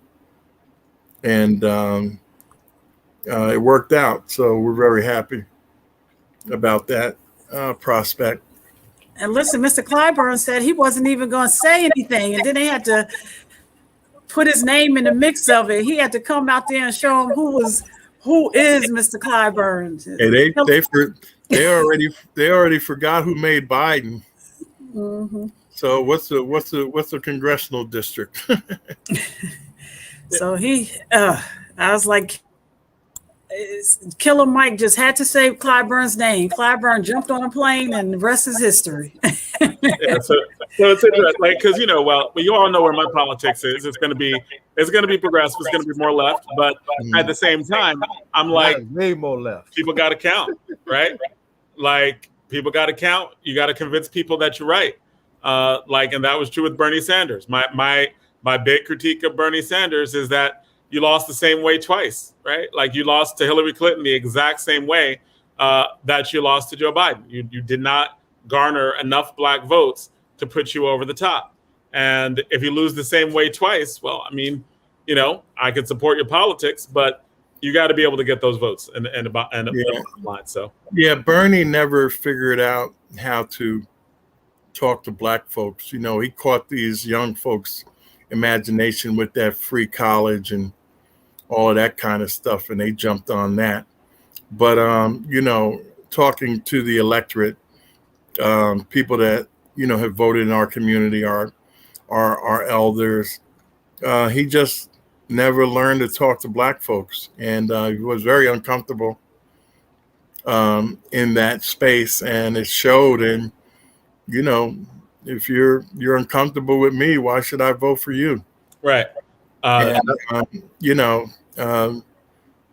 thought Turner and a few of the people that were very in his corner could carry, thought black folks would follow them. But most black folks were saying, well, who is she? And, kind of didn't work out. So, and there are a lot of things that I like that Bernie's talking about, but I'm a practical politician, and you know, there are only so many things that you're going to get from either extreme, like the far right, you know, or insurrectionists, and the far left hates everybody that's not with them. So, you know, everything is, you know, is just the way, you know, things are, and it's unfortunate at times. But you know, like I said, there are a lot of things that Bernie talks about that I like, but are we ever going to be able to get them? I don't know if we'll ever get enough people to agree to that. Like, I think one of the issues that I think that you, me, Bernie Sanders, everyone agreed on was student debt and that student debt relief, right?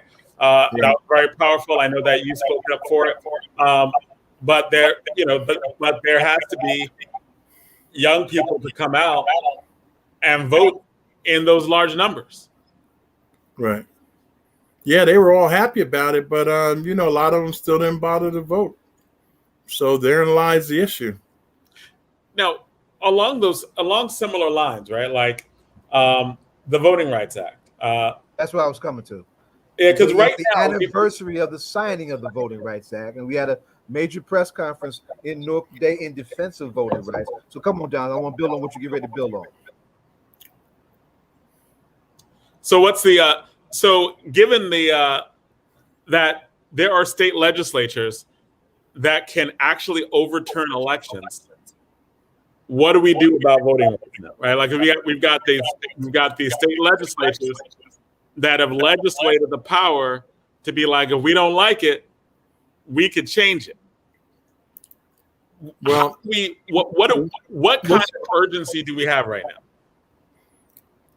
What kind of urgency? We're all on it. That's all we do night and day, John. We're fighting this thing tooth and nail every single day. Come down to Washington and see what members of Congress are doing, man. I mean, you know, it's on the news every day. You hear something every day. Somebody's making a comment about it every day. People are living this thing. You know, Al Green and, you know, Cori Bush and Ayanna Pressley and, you know, all of us take turns. We rotate. So nobody gets tired. We got 55 members now. We're big. We're the largest caucus in the Democratic Party. So, you know, we have a lot. You know, it's no mistake they named it the John Lewis, you know, bill. Miss Pelosi knew what she was doing, and she knew what she was saying. She knows it's our bill. It's our thing, and we're the ones that are going to either benefit or suffer from it. Mm. So, yeah, man, that's all we do is work on that.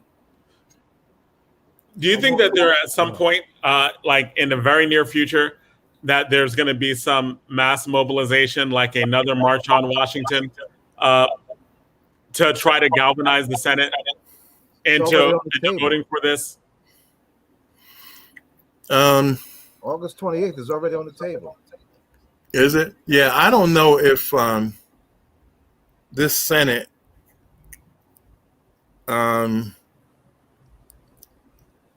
you know, I don't know.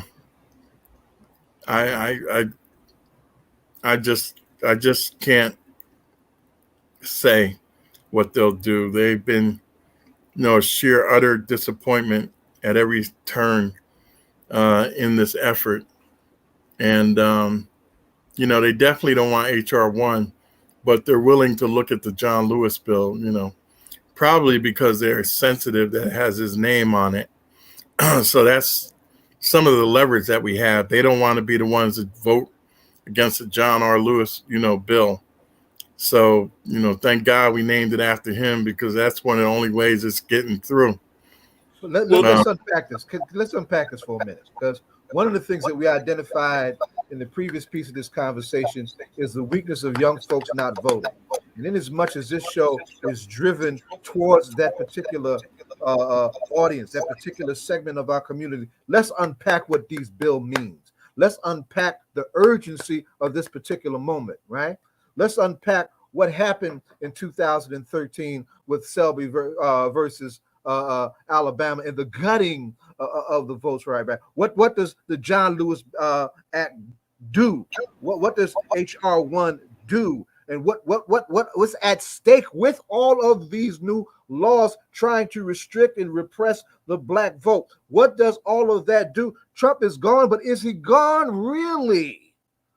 Are we talking about a resurgence of the right without regard for what went wild when these white folks went buck wild on January 6th? What is at stake? Why is this so urgent? Why are proud members of the CBC facing arrest, doing civil disobedience that the white press is not amplifying at this particular moment? Right? Why are we going down to Washington on August 28th, the anniversary of the March on Washington and the anniversary of the lynching of Emmett Till on the question of voting rights? Why is that so urgent right now, sir? It's a matter of life and death.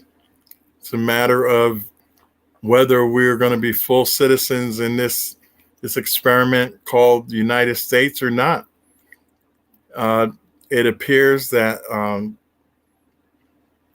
the right that has always felt this way has found a demigod that was willing to say it out loud and embolden them and give them pride in the negativity that they feel towards minorities. And he told them that it was all right. It was okay to feel that way.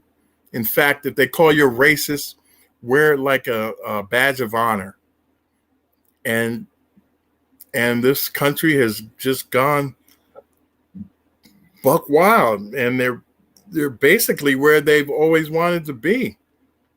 Free of having to acknowledge our existence, our contributions, and our being in this country. You know, we didn't ask to come here. And what, now that you're done, now you want to kick us out? You don't want to kick us out for 400 years. You kept bringing more of us here. Oh, that's right. That's right. Long as we were doing the work, picking the cotton in those briar patches. I see why folks didn't want to pick cotton. You know, briars sticking you all day and whatnot. But the African American made that a booming business, which created this nation's wealth. You know, people forget. I talk about it. You know, why are people so surprised that there's so much money and wealth in the United States when it was built on free labor? I mean, you know, you didn't have to pay them. You took the ham and the pork chops and the bacon, and then you threw in the rest and said, you know, good luck. Luckily, we made delicacies out of the rest of the extremities, I call it.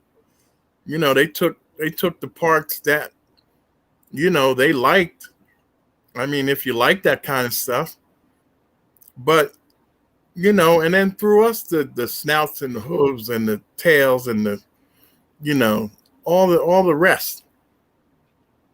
And still we made a delicacy out of a lot of it. So, you know, our ability to adapt and to survive is incredible, because there's no way in hell we should be where we are. And they're trying to send us back. You know, that voting rights is the first death knell. Once you can't vote, you know, for issues that impact you, you know, you're kind of stuck. And so, you know, we're not letting up. And I'm glad you mentioned, you know, about my colleagues that have been arrested. I mean, the chairwoman of the Congressional Black Caucus got arrested in order to bring light to this. Cori Bush. I mean, you know, there have been several members that have been in the original struggle. So, you know, it's young and old in the caucus that are fighting this fight. And, you know, who knows? They might lock my behind up on that fence one day. You know, and on an off dialysis day, of course. So. I was going to ask about the implications and the very real possibility that in 2024 the Democrat wins Georgia or Pennsylvania, and the Republicans don't do what they did in 2020. The new Trump people, the people who got elected, they flipped the election. Right? They're like, we don't recognize these votes in Philadelphia, or we don't recognize these votes in Atlanta. What do you think happens if that happens? The presidency flips because the Republicans do what they tell us they're going to do, right? They are telling us right now they're going to flip these votes. What happens in 2020? How do they flip them? The state legislatures in various states right now, like in Georgia and Pennsylvania, Arizona, they have said that they've given their state legislator the power to determine which votes are actually valid and which votes aren't. So if there's like what they were trying to do in this election was to decertify votes coming out of Atlanta or decertify votes coming out of Detroit or like certain largely black areas. They've passed laws now in these state legislatures that allow the state legislature to do what Trump wanted them to do and what various like secretaries of state had said no to. So if the same thing happens next time, the people in power, the people who won the Secretary of State in Georgia, are now people who think like Trump, as opposed to those Republicans who are like, no, we believe in democracy, right? The scenario that's there that they're telling you they're going to do it, and they've legislated it. Well, the federal government can override that based on there's no state law that can disenfranchise a federal election. So, you know, to the extent that they can do that in their state, we're going to have to be very careful to watch. But, you know, it's going to be null and void on the federal level. I believe there's something in the Constitution already that doesn't allow, you know, any state laws to supersede, you know, federal election laws. So it's going to be very difficult. And look what happened on, you know, on a lot of those issues. They were thrown out in court. Some of them were laughed out of court, but they went back and created legislation, and, you know, and we'll just have to deal with that. Yeah, because the thing that becomes, like, to me, the scariest thing, and you talked about this too, right? Like, the scariest thing to me that is happening right now is that the federal law gives the states the right to be able to rule elections. The reason why a lot of those, you know, the Voting Rights Acts and those federal laws are important is because they put some limits on what the states could do. What the states are like, what's right now, the scary thing is they're building, so there's going to be a constitutional crisis if they get their way, right? Like, because the federal government has, like, because the reason why you're fighting for the John Lewis bill, the reason why you're fighting for like the other bills is to push back against what these state laws do. Because right now there seems to be some ambiguity in terms that we got lucky with last time because those state laws weren't in place, and you had Republicans in those states who believed in democracy, right? Like if the Secretary of State of Georgia had not believed in democracy, there would have been some real conflict, right? Because they would have done something, there would have been a clash, there would have been a lot of ambiguity about what to do in those situations because of the ambiguity between state and federal law. All I'm saying is, and you add to that layer the question of a now very backwards reactionary PAC Supreme Court that will ultimately be the ultimate arbiter addressing the ambiguity. Mm-hmm. So the thing that I'm most scared of about this, and I think we all really agree on this in terms of just like there's a potential for violence. Like, because if democracy doesn't work, if I can't trust the electoral system, then what scares me is that you create a situation where we actually have to fight each other. And I don't, and I'm always paranoid, I'm scared, and thinking that because of this, because of what's happening with voting rights in these states, that we're on the verge of January 6th being in state after state and being at like almost like it was in Michigan, but even worse because you're going to have people on both sides fighting, right? Like, because I know that, you know, if Democrats if Georgia overturns an election or tries to overturn an election and Pennsylvania and they're excluding black votes, I don't know how that ends peacefully, right? I don't know how that doesn't become a violent thing, right? Like, which is why this whole thing around voting rights really does scare me. And I don't know, and it seems like they're saying they're going to do it. It seems like we're talking about them doing it. It seems like even when we're talking about it in news, it's there. But I'm like, well, the implication is if we don't do something about it, we literally are going to be fighting each other in the streets in 4 years. And in the middle of that is a bloody buffalo and blue called the police, totally infiltrated and dominated by the doctrine of white supremacy, right? And I have no problem saying to our community, to particularly our young, we've got to do everything on the organizational front politically, but let us not forget that we also need to train to defend ourselves should it come to that. Malcolm said it was the ballot or the bullet. There was a reason for that because of this bloody history that we've had to deal with for centuries, dealing with these crazy people. I agree. You got no argument from me. Look, I'm down there in Washington trying to rectify the situation. So, you know, we're going to continue to do what we have to do. And look, we, you know, knock on wood, we normally have been able to win out. And I don't see why we won't continue to. There are too many people in this country, you know, people on the other end is on the other side as well, that, you know, understand fairness.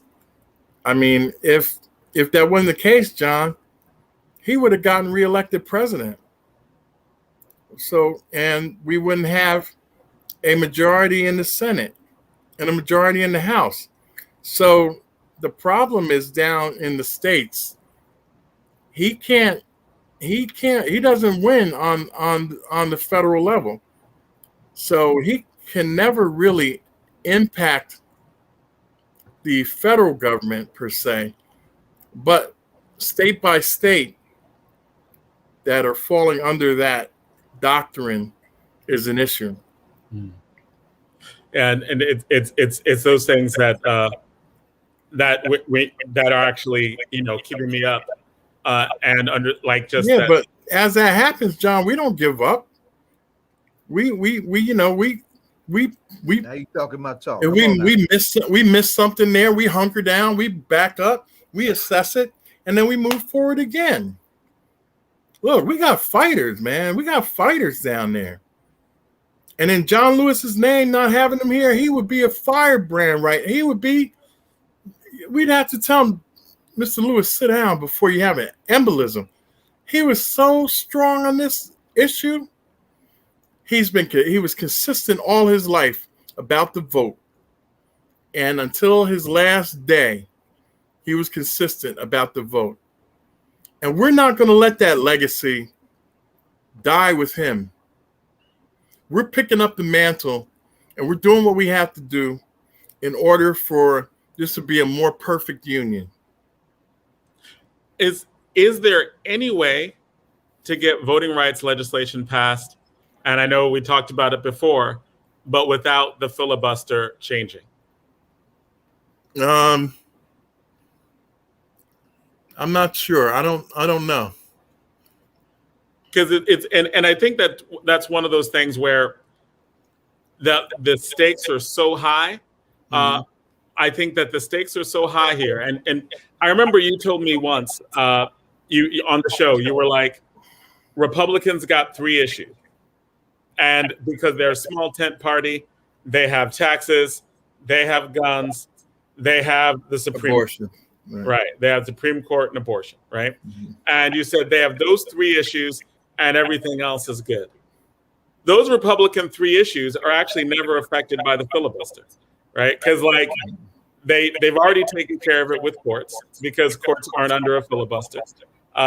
We know with guns, there's too many Democrats who will support the same types of gun legislation, and that there would never be enough support for a lot of that federal gun legislation that's important to them. And taxes can be passed through reconciliation, as they did with the Trump tax cuts.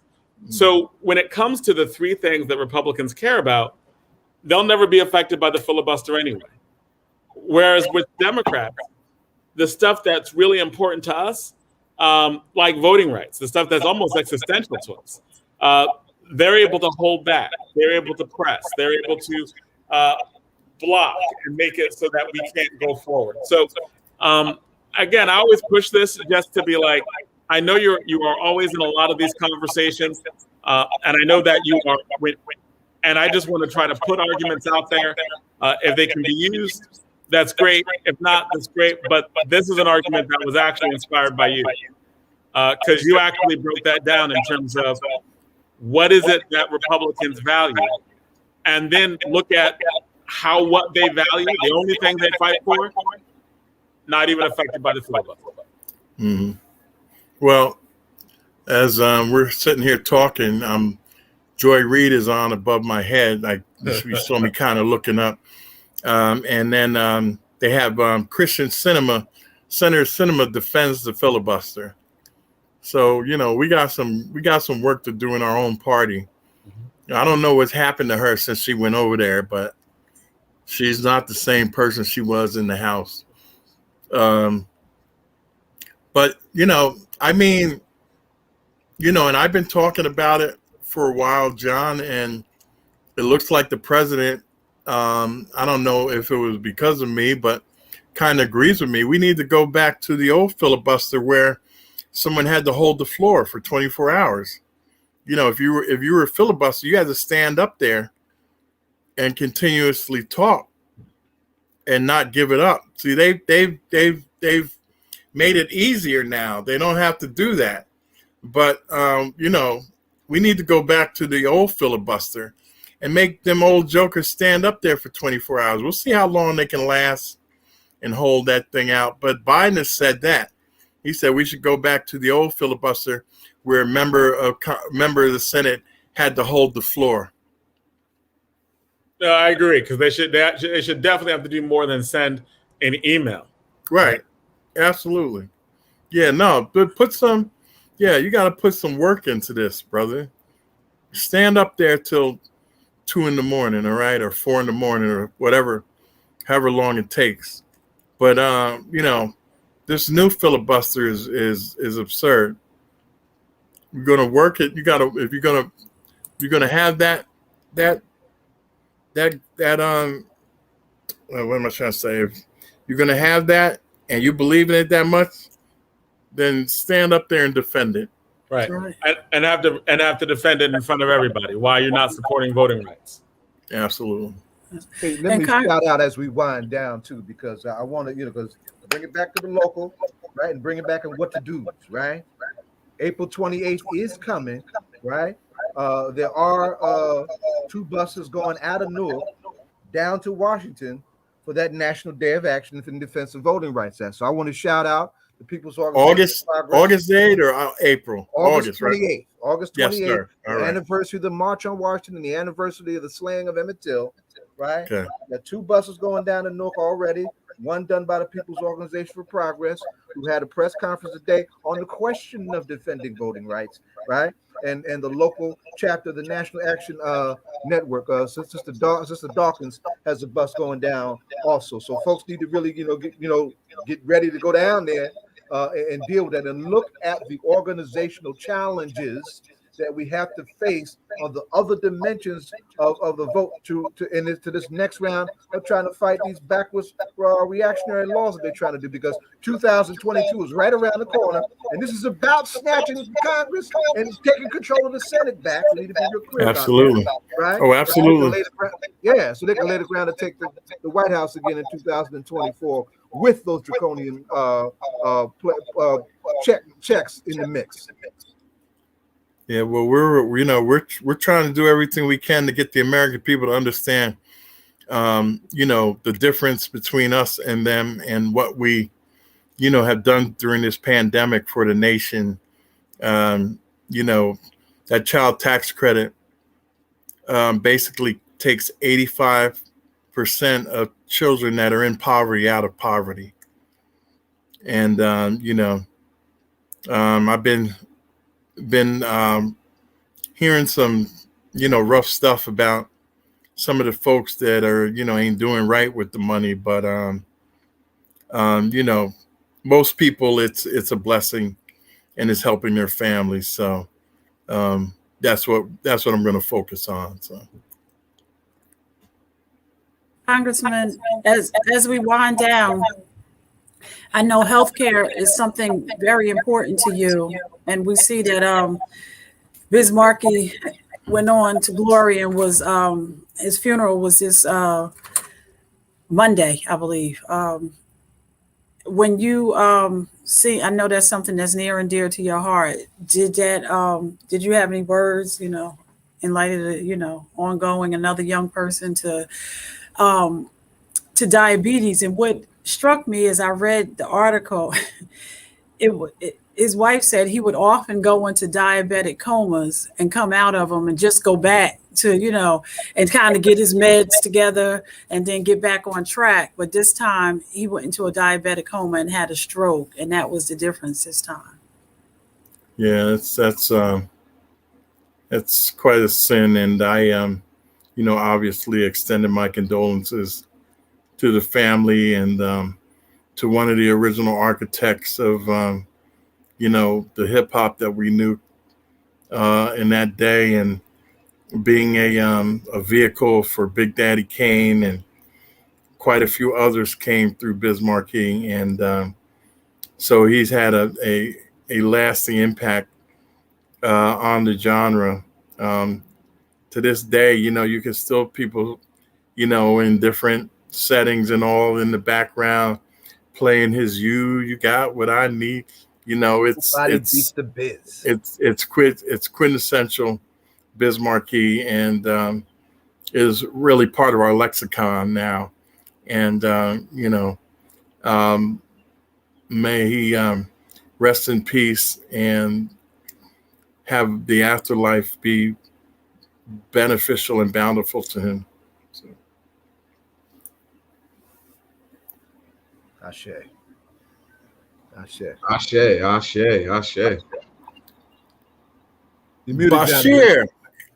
Hey, Hotep, Congressman Payne. What's up? I told him to come back for Stephanie James Harris. He got to be back for that. Yeah, thank you, Robert. I was listening to your political analysis of voting rights. I hear you. I'm about Black liberation, so I'm like, look, we got to fight definitely to protect the voting rights, but there must be voter education in place as to why we're voting. All right, we can't just be just voting sake. We got to be voting for a purpose. Yeah, one of the funny things was, when that issue between Bernie or Biden, it was funny. The Bernie people were saying, yeah, but Biden's so old. I'm like, did you look at Bernie? Well, what do you think? Bernie is like wearing a wig or something, or like a fake mask? Oh, he ain't got no wig. He ain't got no wig. They both. Dude, he's about as old as Biden. Yeah, but Biden's old. All right, let me go. Well, I'd be like, they'd be yelling. I'm like, all right, you're right. All right, let me go. Gotta go. Bernie at one time, he definitely tapped into youth spirit, especially, I think, John, you said it right, especially around I think, yeah. John, plus, since Bernie's run for president, he he's got a few more houses now, and bank account is starting to grow. Wonder where, Well, here's the thing. He's not the modest man from Vermont anymore. Like, he has a second home, and they're talking about the millions of dollars that he has in the bank now. Well, you know, okay. I am not as concerned. I've never been as concerned with like the person, you know, of Bernie Sanders as much as the different policies. But I agree with you, right? Like the policies that I agree with, like that might be more in line with Bernie Sanders. They've got to come with votes, right? The kids got to vote, and so whenever people I support lose an election, I'm always like, well, you got to convince more people, right? Like, and Bernie did lose the same way twice, and not being able to garner, like he lost to Hillary because he couldn't get the black votes. He lost to Biden because he couldn't get the black votes. So I agree with his message. I agreed with his message a lot more. I know we all agreed on student loans. I think to Biden's credit, I think one of the things that I thought was really good about the current Biden administration is that he is far more left than I ever thought he would be. Right? I think, that's because the streets pushes behind think, the left. But also there was a hidden hand working to make sure Biden didn't. Make sure that Bernie Sanders did not get the nomination. Let's be real. We got to keep it real. It was folk working to make sure that Bernie Sanders did not get the nomination the second going around in terms of his bid for presidency. We got to keep it real like that. But I always push back on you. I keep, start a fight. I'll keep it. I know, brother. I keep it real. Bashir, I'll keep it real with you too. Yo, come on, brother. Come on. Come on. You gotta get the votes to win. True. Try to get the votes. But it's where I always push back on that. Right, about the hidden hand to stop Bernie Sanders is that if you got the votes, then you can overcome a lot of those institutional things, right? Like if everybody who said they supported Bernie Sanders policies came out to support Bernie Sanders, he would have won. So again, I'm not maybe not. During the primaries, Bernie was in the lead. Let's keep it real. He was in the lead in the primaries. And when there were a lot of people, there was the establishment. He had a lot of little people, right? But John, can I finish? I'm just saying, the establishment got a little afraid and worked to make sure, right, that some of that avenue got blocked. Right, I'm gonna go back even harder, Bashir. Bernie Sanders was only ahead when there were 5 people or 4 people in the race. If the race came down to 1-on-1, he lost. That's why they got other people out of the race. It's funny. There's a lot of if you dominated. If there are 4 or 5 people and you're ahead of that pack, that's one thing. If there are 2 people and you're ahead of the pack, that's another. History. I know there's a lot of revisionist history that takes place sometimes, and when it comes to elections and politics. But you know what? Get it. You know what? Let me say this about that. Somebody that was there, that was like in some of those rooms. I'll say one name to you. Mm-hmm. James E. Clyburn. And when he got involved in it, it was over for Bernie. Yeah, he had to get involved. They made sure he got involved. Of course. Well, we all had to be involved. I was involved. Every member of Congress was involved. Right. So every person, elected official was involved. What is that? I'm clear on the fact that he got involved. I'm clear on that. I got it. And I think Bashir, him getting involved in the Congressional Black Caucus getting involved is grassroots politics. Because what happened is all those congressional black districts in all those states came out for Biden, right? Oh, absolutely. And that's because Bernie Sanders couldn't close the deal. Congressman Payne, that was politics. I get it. Listen, I get it. All right. I'm just saying that unfortunately, folks, we have a tendency to revise history a little. We have a tendency. Ain't no revision, brother. Where's the revision? No, we have a tendency to do that. Where's the revision? I'm gonna keep it like that. Who's revising it? Where's the revision? I'm gonna keep it like that. Yeah, so you got to John's point. You managed to get Congressman to agree. To John's point, what's up, Bashir? What's that? Bernie never learned to talk to black people. I mean, I would say that that's no doubt, but Bernie Sanders But wasn't what? in last place and doing the primaries. Now, come on, now he was There were not. I didn't say he was. I didn't say he not was in last place. But guess what? You Yeah. got to come in first, brother. I hear you, but he And wasn't in state last after place. state. Right. But Bashir, it's just about math. When there are 4 people in the John, race, John, Bernie I hear Sanders you. in front, I hear right? you, John. There I are 2 hear people you. he's not. But I hear you, but he was not in last He place. never had over 50% of the Democratic primary. Never. Again, He only got 30. His ceiling was like 33, 34%.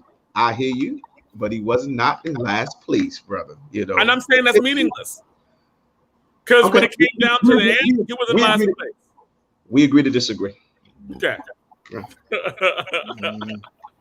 So we had a little bit of our fireworks this week, but our fireworks were, like we found normally, Congressman, me and you are going at it, but we kind of agreed this time when we're talking about Bernie Sanders, even if we disagree some on the actual politics of it. So that was kind of a change.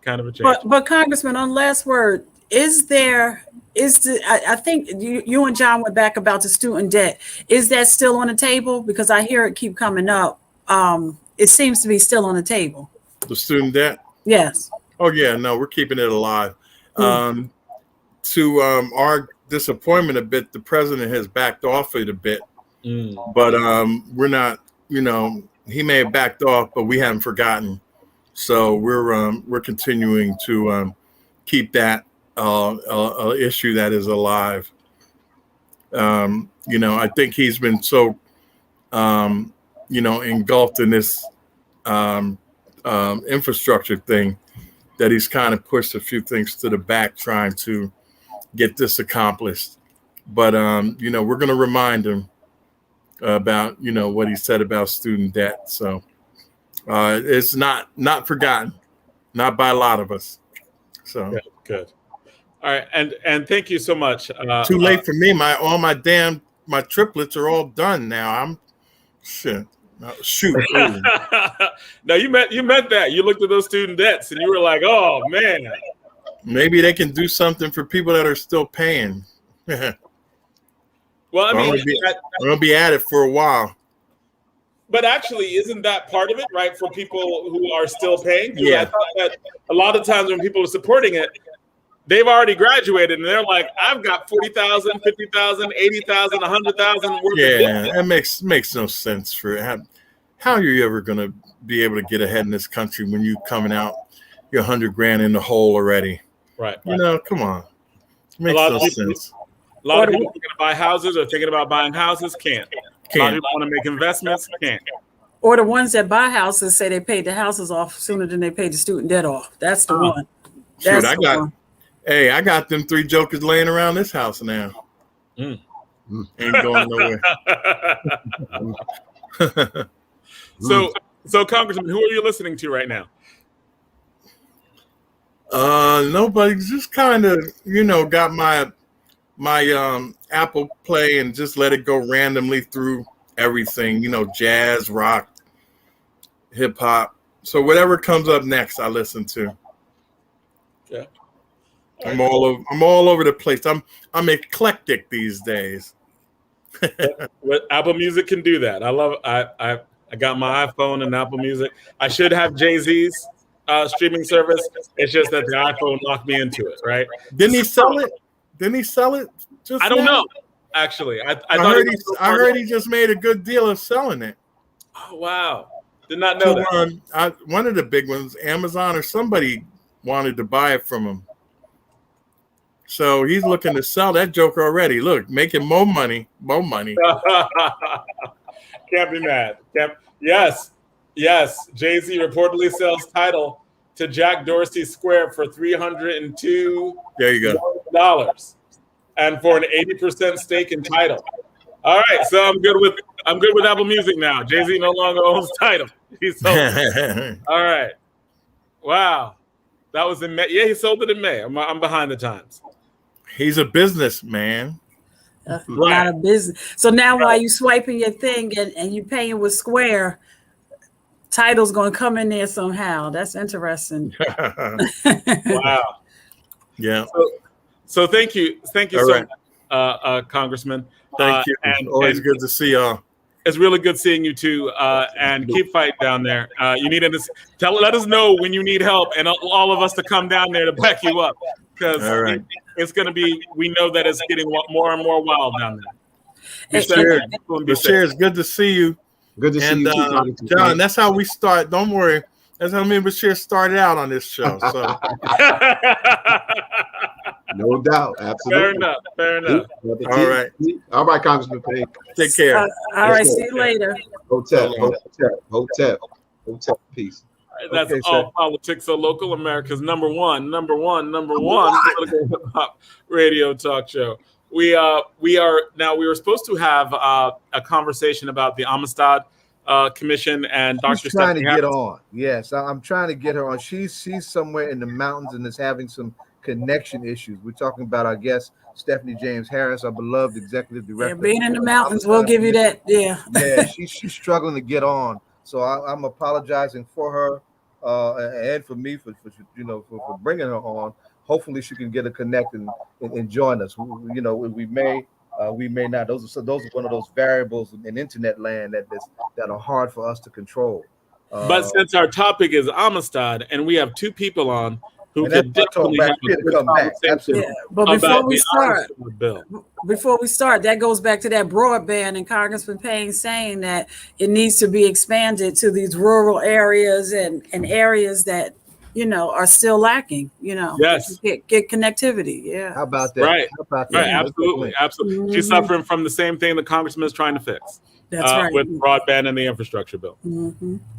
So, Bashir, you've been a history teacher for like close to 30 years now, and you have been talking about the Amistad bill since before the Amistad bill was a bill, and you were bringing it up in terms of what we need to teach.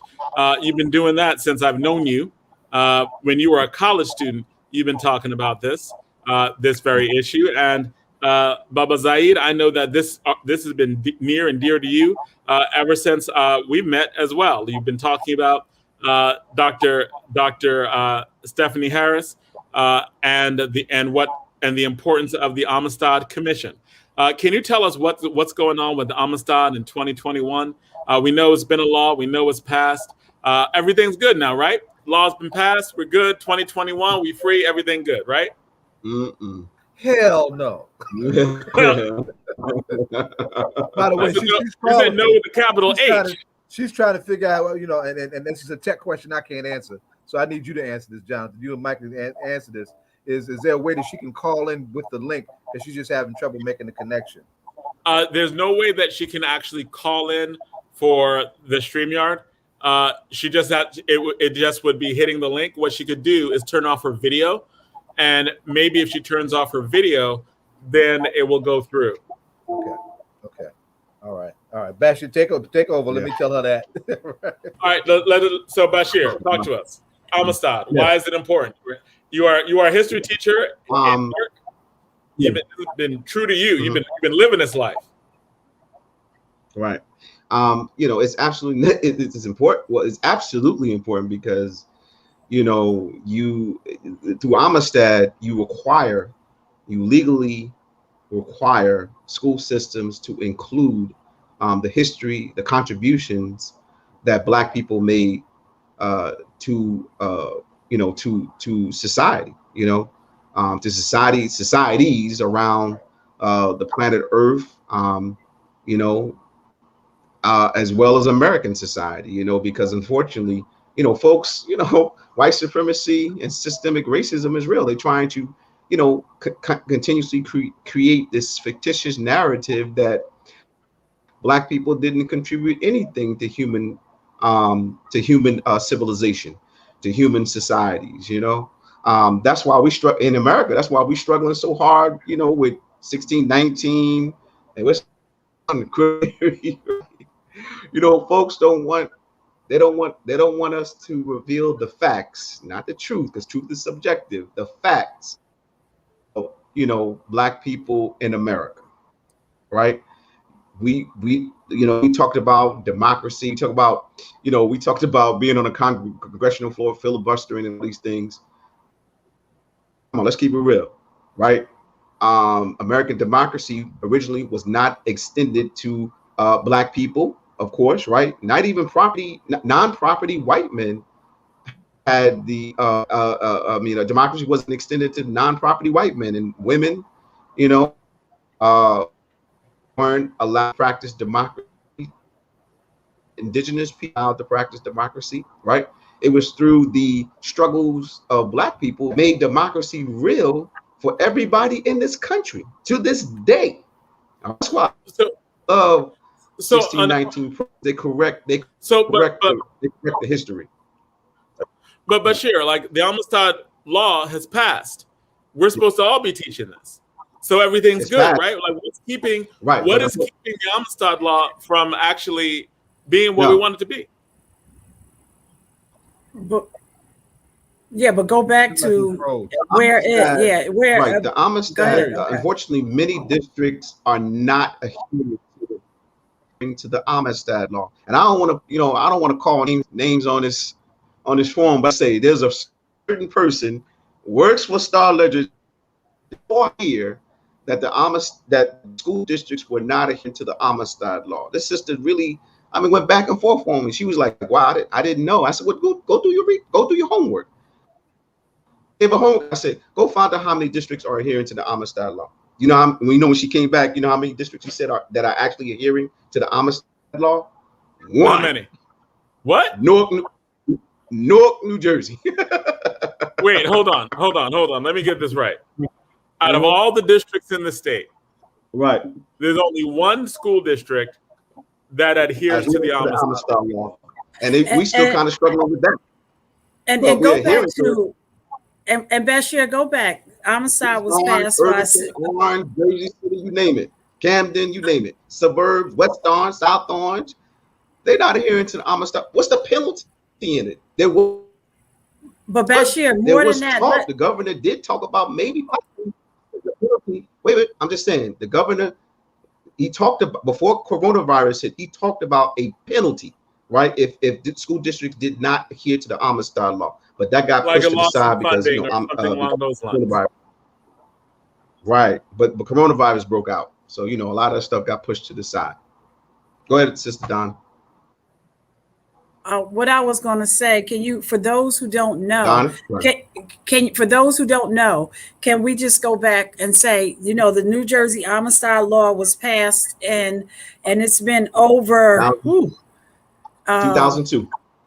2002. So now we're at 21. So 19 years. And for you to bring it to the point, even after 19 years, only one school district is in compliance with that law. Absolutely. And unfortunately, we kind of still struggling with it in Newark, but at least the public school system, and you all know this. You can go and Google it. You see all the articles that come up about Newark public schools finally, after being liberated from state control. Our current superintendent Roger Leon said that he would adhere to the Amistad educational law, right? So he put together Amistad committee.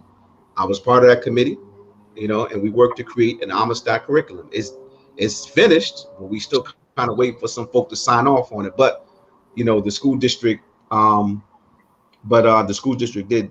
It's moving, in compliance with the Amistad law. But unfortunately, other school districts have not. And we're talking about school districts. Some of these school districts are predominantly Black. They're predominantly, a lot of them, right? You said what? Is that because in the original Amistad law there is no penalty? There's just a suggestion. Is that what you're telling me? Like, hey, we suggest you teach like Black history, African American history. Right. It's a suggestion. Like, is that a fair characterization of what it is? I think that I'm not all the way sure about all the details in terms of all the Amistad law, but I remember when the governor was talking about. I know he did this big thing about Amistad, and he was talking about at one time, if Baba Zai can correct me, he was talking about even giving resources to teachers to go travel overseas, to go to Africa and study, and all these great things, about penalizing school districts, right? Again, coronavirus broke out, man, and all the stuff got scrapped. I won't say scrap. They got put on the shelf. All right, they got put on the shelf. But if you go do the research, right? Do the research. You will see that school districts are not adhering to the Amish that much. They're not. None of them, except for Newark. Right. Yeah. Let me. It's interesting. I didn't realize the next topic coming on. Y'all cut me out and you talking about my uncle's legislation. Absolutely. I mean, yes. the person that took 10 years to get it through the assembly. Absolutely. 10 years it took him to get it through the assembly. That's right. But he persevered and he got it through. So it's not, to your point, John, it's not a notion like, can we kind of do it maybe, please? No, it's that African American history will be incorporated into the books, the books that students get through everyday learning. Right. And it has to be in the chronological order of where it happened. So when you're talking about the Civil War or the Revolutionary War, you start with Crispus Attucks, who was the first person to die in this country's history for the revolution. So that's what his legislation talks to. It is incorporating African American contributions to this country in its chronological order. No, we're not going to wait till February and you hear about 10 people that did things. No, George Washington Carver should be brought up when you're studying science and people that moved peanuts forward.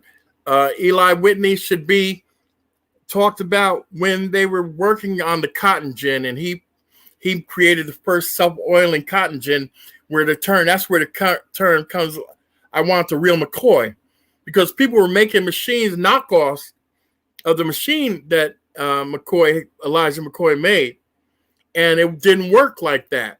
His was the good one. His was the one that won. So that's where I want the real McCoy.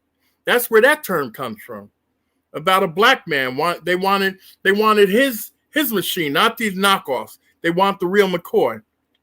So, the whole legislation is about that, them having it in chronological order. And to Bashir's point, the thing that disheartens my uncle the most is, in any legislation, and I've learned this as a legislator, in any legislation, it is, the implementation is a lot harder than getting the bill passed. You can get the bill and the law passed, but then it's getting people to follow the law. So, he's still, is pushing, and he talks to the governor. And, we probably need to have another talk with the governor to remind him, what he promised. And so, I just wanted to bring a little clarity to it. It has been the implementation that has been lacking. And, Bashir is right. Orange doesn't have it, Elizabeth doesn't have it. I mean, you can go on, and nobody has it but Newark. And they're still, kind of trying to figure it out. You can go on and on. But at least they kind of got, they making it look like they're going to get there, and hopefully they will. But it's been, it's been, the one disappointment, in his career, that it's not implemented yet. And, he took a long time and fought long and hard to do this. And, That's right. So, Bashir, I appreciate you. I appreciate you bringing it up and talking about it from the teacher's perspective is important. Oh, brother. I kind of Payne. Listen, I'm humbled by your words, brother. But your uncle, man, brother Bill Payne. Big shout out to Bill. Big shout out to Craig.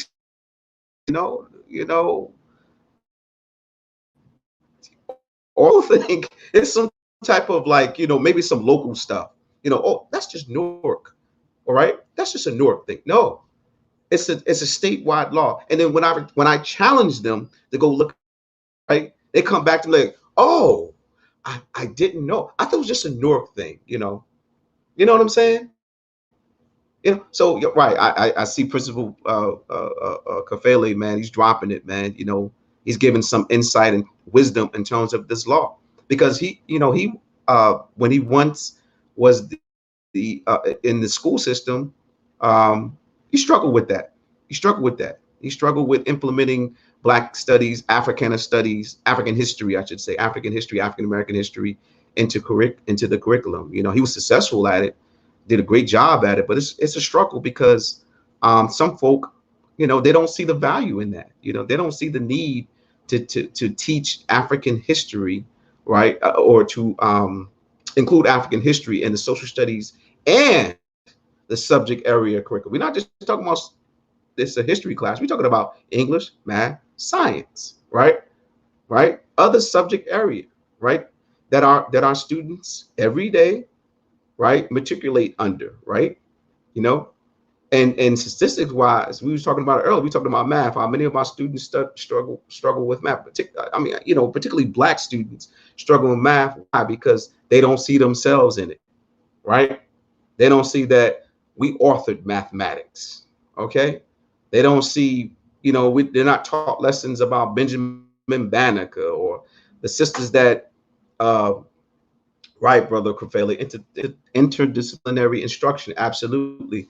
They don't see how, they don't know about the 3 Black women that basically, their mathematical computations made NASA successful, put white men on the moon. 3 sisters, several sisters, maybe more than that.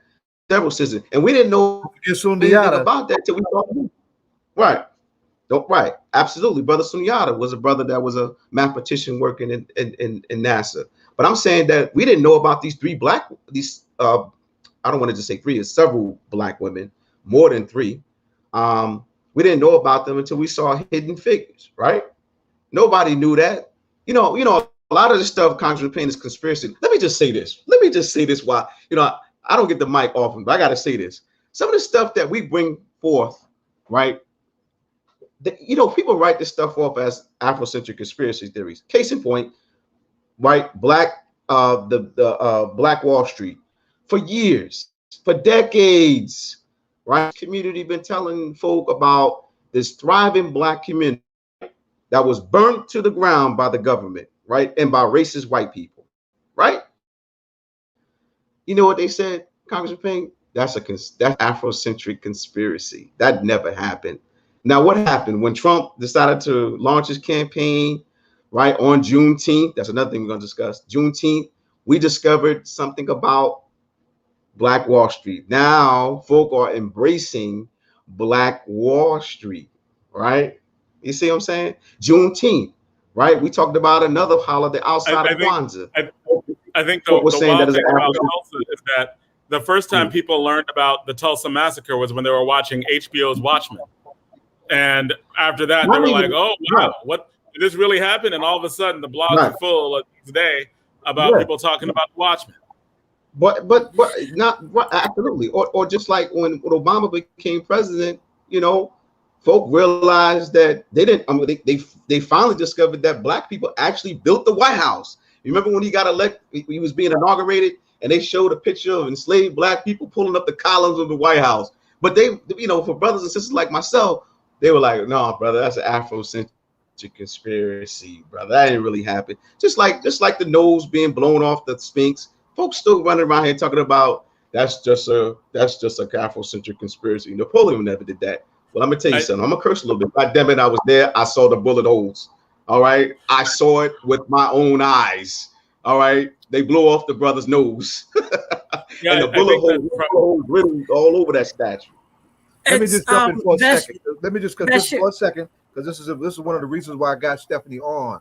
I want everybody to understand that the Summer Institute for Teachers, a powerful several-day immersion into some core aspects of Afro-American history, is taking place from the 16th to the 20th and there's a registration process on their Facebook page. New Jersey Amistad Commission is the link for the program, and Mike just put it on the stream. He didn't frame it, but that link that's going across the stream, there it is. This is the link for the upcoming Amistad Summer Institute. So I want to make sure folks, teachers and community advocates of culture or ambassadors for the Amistad program. That's what I am. I'm an ambassador for it because I'm not formally in the classroom, but I advocated for it in the community, right? It's a powerful immersion that we want folks to take care of. So I just want to make sure we get that in because we're still trying to get her in. And if we don't, we want to make sure we got that. Well, I mean, and I think we run out of this segment because I know that we have DJ Rhino here for the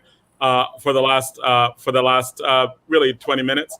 And John, just let me give some updates. Stephanie said it's also on Twitter and Instagram, but I also want to say our listener Diane, who is in the school system, said that per the incoming president, Sean Spiller of NJEA, that Amistad is going to be a part of the QSAC for rating school districts. So that's wow.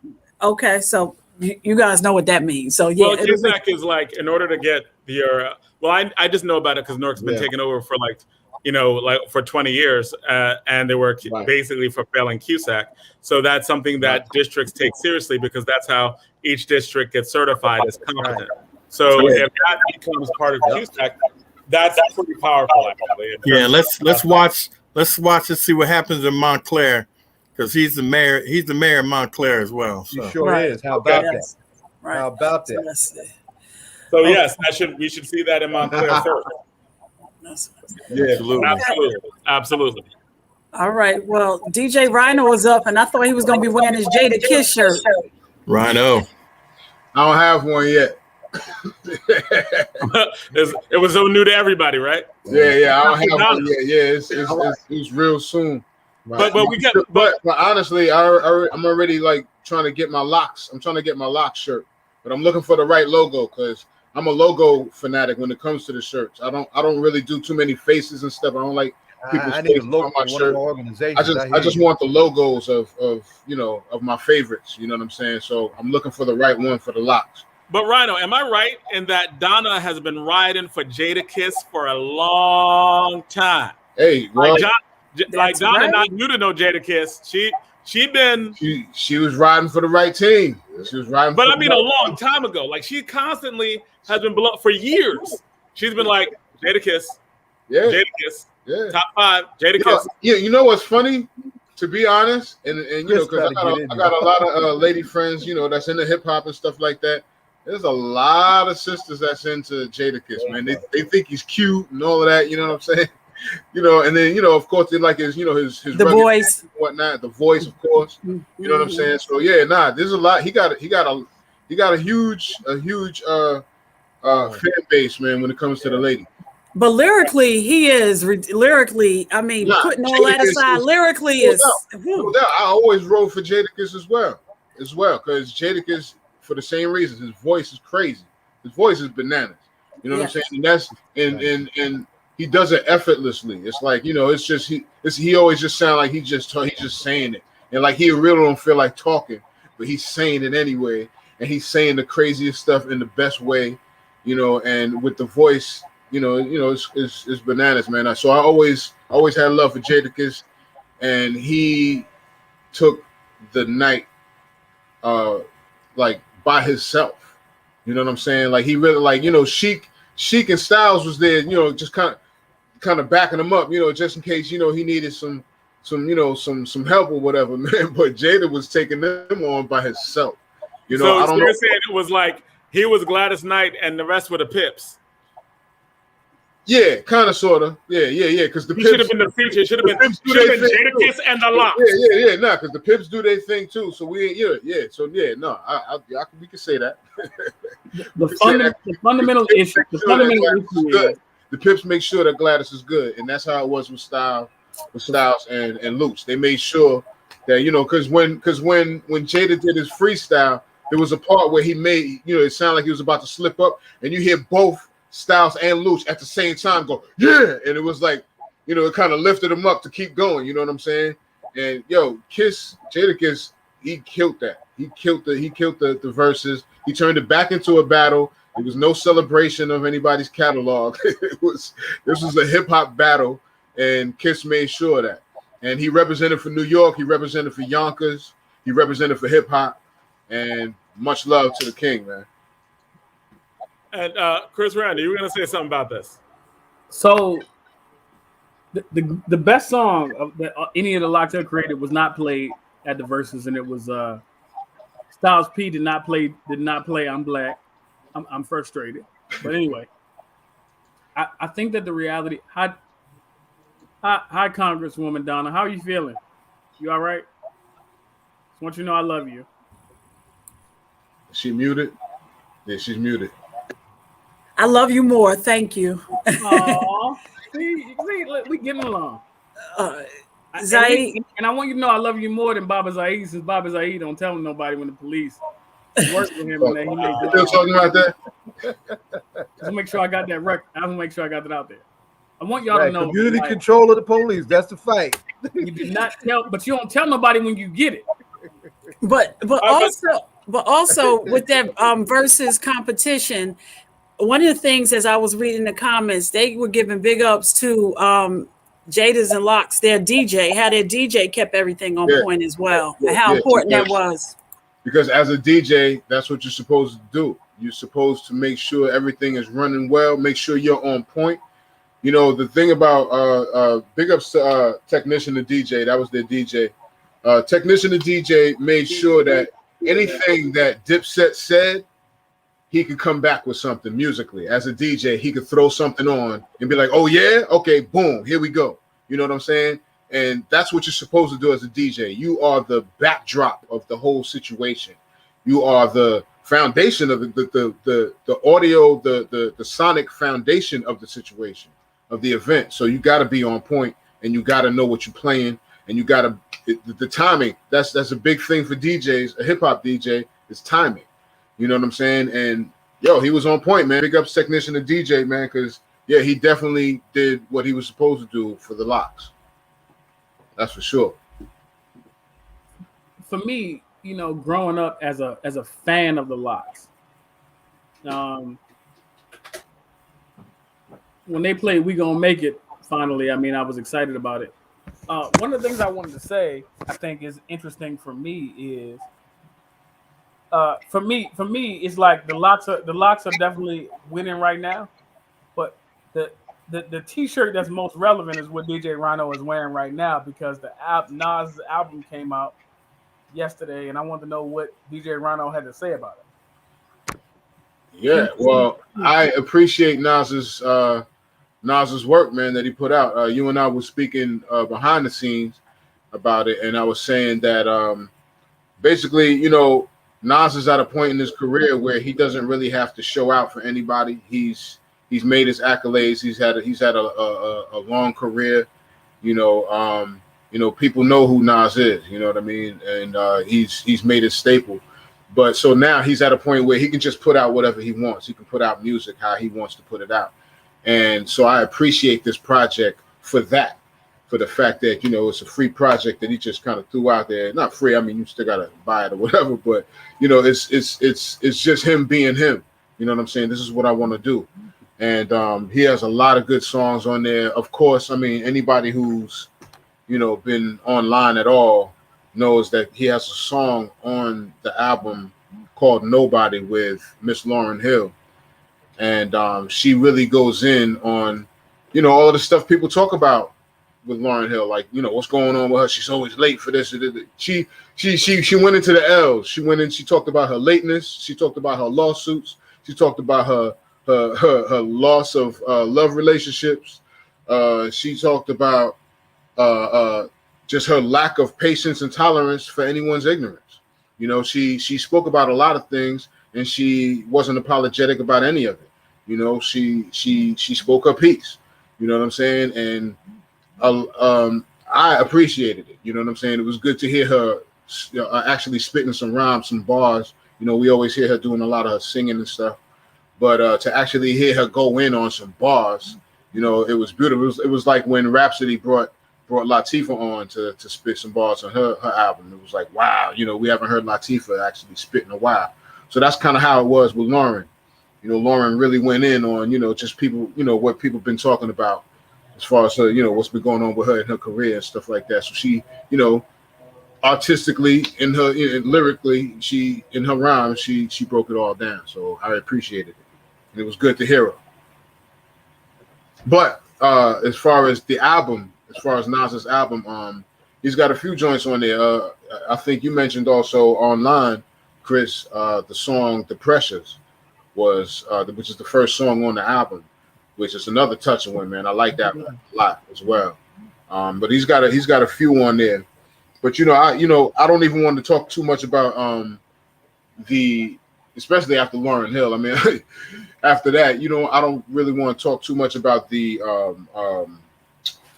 features that's on the album too much, because it doesn't matter. I saw somebody posting something online today about it was like 30 features that Kanye has on his new album, and they were saying, yeah, this is a certified classic. And I'm like, because of 30 features, it's a compilation album. I don't know if it's going to be a certified classic though, but it's a compilation album. You got 30 features on it. You know what I'm saying? So the features don't really matter to me. It's about the artwork, and musically, it's a great piece of work. Go out there and listen to it. It's called King's Disease 2. So I'm sure, when you listen to it lyrically, listen to the lyrics, because he's staying on the same theme as King's Disease, the first one, which actually, won Grammys and all of that.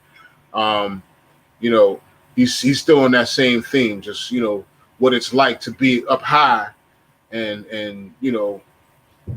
sometimes you get misconstrued, and sometimes you misuse and you abuse things and people and stuff like that. You know what I'm saying? When you up high on the pedestal like that, you know what I'm saying? And that was kind of the theme of the first one, and he got some of that with this one. And again, with the song with Lauryn Hill, Nobody, she's the queen, and she's been going through it, and she spits on what it is that she's going through as the queen.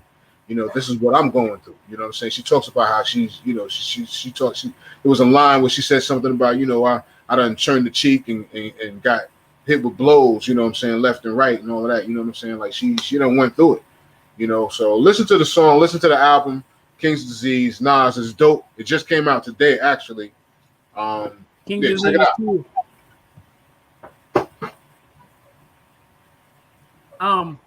I don't know if Bashir talked about Dr. Runoko Rashidi, but I think we did. Rest in peace. God bless to Dr. Runoko Rashidi. Ashe. Yeah, we spoke about him extensively, brother Chris. We had Professor Browder on. That's right. On it was wrong. earlier. Yeah. Yeah. So I guess this is one of those moments where Bashir, I hope it don't get too ugly for you, but hope it don't get too emotional. But I was talking to DJ Rhino off air a few minutes ago where I was saying Nas has a line where he says you don't get your flowers while you never get a flower while you're alive. And it is difficult for me because Dr. Runoko Rashidi, I have my Facebook picture right now is me and him together. Mm-hmm. And seen it, yes. Mm-hmm. He said something to me that I wasn't ready to process at the time when he said it. He said, if you walk on this path of being an African, you have to confront the fact that at some point you were a European. Absolutely. Yeah.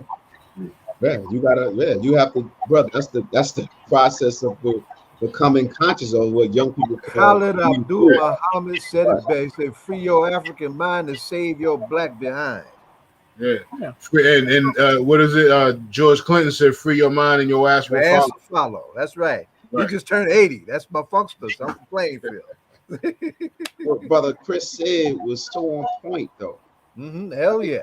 I'm saying that, brother, that's the challenge that you have to endure. You have to challenge yourself.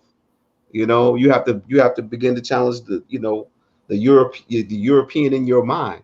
when I was in Kemet in Africa this summer, Professor Aswar Kwesi said that the last part of this struggle, right?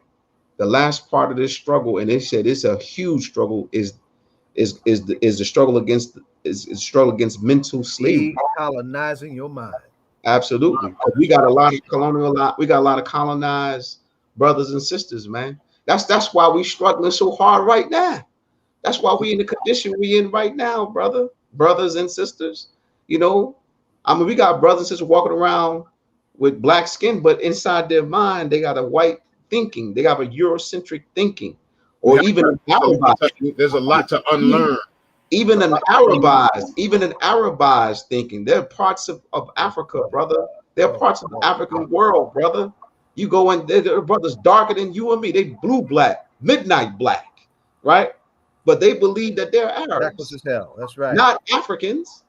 I met brothers like that. You know, I read about it, I heard about it, but when I was over there, I met brothers like that. You know what I'm saying? Just like here in America, you got brothers and sisters, black on the outside, but white on the inside, black on the outside, white on the inside. You know, that the ultimate goal for us is to be Americans and white folks. That's what's going on right now. You know, W.B. Du Bois called it the challenge of double consciousness. Mary Baraka said we all have to struggle to smash the double consciousness. And when we are not at war physically, we are always at war psychologically. We need to be clear about that. Absolutely. Right on, Chris. Yeah, right on, brother. Right on, man. And Dr. Runoko Rashidi, Ibaye Ashe, that brother's right on point about that. You know, so I had to deal with that myself. I mean, we all did. I mean, you know, you got to first deal with that thinking. You know what I'm saying? Yeah, you know, we grew up wanting to be gangsters like cracker gangsters on the damn movies. And that I mean, it's still like that. Killed. Yeah, we still got all of that, you know. Doing that. We still got young brothers around here doing that. You know, want to be Capone, right? Or they want to be syphilis in the damn jail cell. You want to be that for real? That's right. All you want to be? Or they want to be some Russian gangster, or they want to be a Latino drug cartel. Oh my God! You know what I'm saying? This is real, right? This is real. And DJ Rhino, you know this. You hear about it, you see about it, you hear about it, you know, all the so-called rap lyrics. Yeah. You know what I'm saying? We are to this day, we still got brothers hating on dark-skinned women. Oh, absolutely. Hell yeah. We still got brothers terribly backwards. It's crazy. We got old rap songs. And in Africa, we still got sisters bleaching their skin. Absolutely. I saw that. And we beat that in the States back in the 60s and in the 70s. We beat going on in Africa right now. Yeah, it's going on in Africa right now. Yeah, it's going on right now. We got to do that all over again. It's going on right now, bro. You're right, DJ Rhino. These are real issues going on. That's why we got so many roadblocks to true black liberation. You know, we got brothers and sisters. We got brothers and sisters that have no idea what they think is consciousness or being woke. It's something entirely different. You got brothers and sisters representing organizations, you know, out here, you know, thinking that that's being revolutionary. Right, and that's not revolutionary at all. I mean, you got folks, you know. Oh, I could just beat up on the white man, call him all kinds of names. That's being revolutionary. That's not being revolutionary. You know what's funny, man? The Panthers went through the same thing. The Black Panthers went through the same thing where there was they had a lot of youngsters that wanted to be down with the Panthers because they had the berets, they had the guns, right. You know, but they didn't know the laws like Huey knew the laws. Huey could break down the laws right in the face of a police officer. Right. And let them know. The Black Panther Party is a 10-point platform. I have jurisdiction to be able to stand right here and do what I'm doing right now. And this is the law that says so. He would be able to break that down to you. And there was a lot of kids that wasn't part of getting the education on that. And they just wanted to be down with the guns and the berets and just be down with the crew. Right. And, you know what I'm saying? So and that goes on every generation. Zulu Nation went through the same thing. Right. Everybody thought they wanted to be down with Zulu Nation because they thought it was like a gang. You know what I'm saying? But the whole purpose of the Zulu Nation was to get you out of the gang life and to save your life and get you into some type of artistic expression. You know what I'm saying? So it's like, you know, it's always that's what a lot of cats got involved with in terms of you know, in terms of the Black Panther Party, you know, the first revolution got started in your mind, you know, and then we're gonna do the physical thing. But A lot of these brothers, you know, they thought the Black Panthers was the coolest. They thought it was. They viewed it as a gang, and they got. You know what I'm saying? They you know, they wanted to get down. But yeah, this is. But you know, we got to break this all up. This is what we got to do, brother. We got to keep educating. You know, no matter what, we got to keep educating. Baba Zai said this earlier that we said we put Hotep, we put it back in the streets again in Newark. You know, that's what we did. We just kept educating. We did our rallies, whatever we did. You know, it was anti-violence rallies, police brutality rallies. We put the culture and the politics back in the streets again. That's what we did, and that's what we continue to do. You know, unapologetically, man. You know what I'm saying? I mean, as I get older, you know, as I move towards my elderhood, I'm 52. I'm moving towards elderhood. I'm getting more radical now, DJ Rhino. I'm stepping up my game. Well, we are nearing the end of the program. I know that we're probably some last minute announcements that are going to be made. So, what's up? What's going on? Yo, so just so I can close out my little segment here. Tomorrow I'm back. I'm back on twitch.tv /Rhino CMZ at 3 p.m. It's called the Shake Up with CMZ at 3. Check me out if you want to see me do my thing. I'll get on there from 3 to 6. Again, that's twitch.tv /Rhino CMZ, 3 p.m. Come check me out. All right. Peace. Donna, Zaid. Yeah, I was running my mouth and I was muted the whole time. I'm sorry. I'm going to yield to Zaid, and I just want him to reiterate some of the things that Stephanie said and the fact that that the Summer Institute is coming up, but most important that they can find information on Twitter and Instagram as well. Yeah, it's on Twitter, Instagram. We're on Facebook. There is a New Jersey Amistad Commission Facebook page. The link is also there. You have to register by August 12th, right?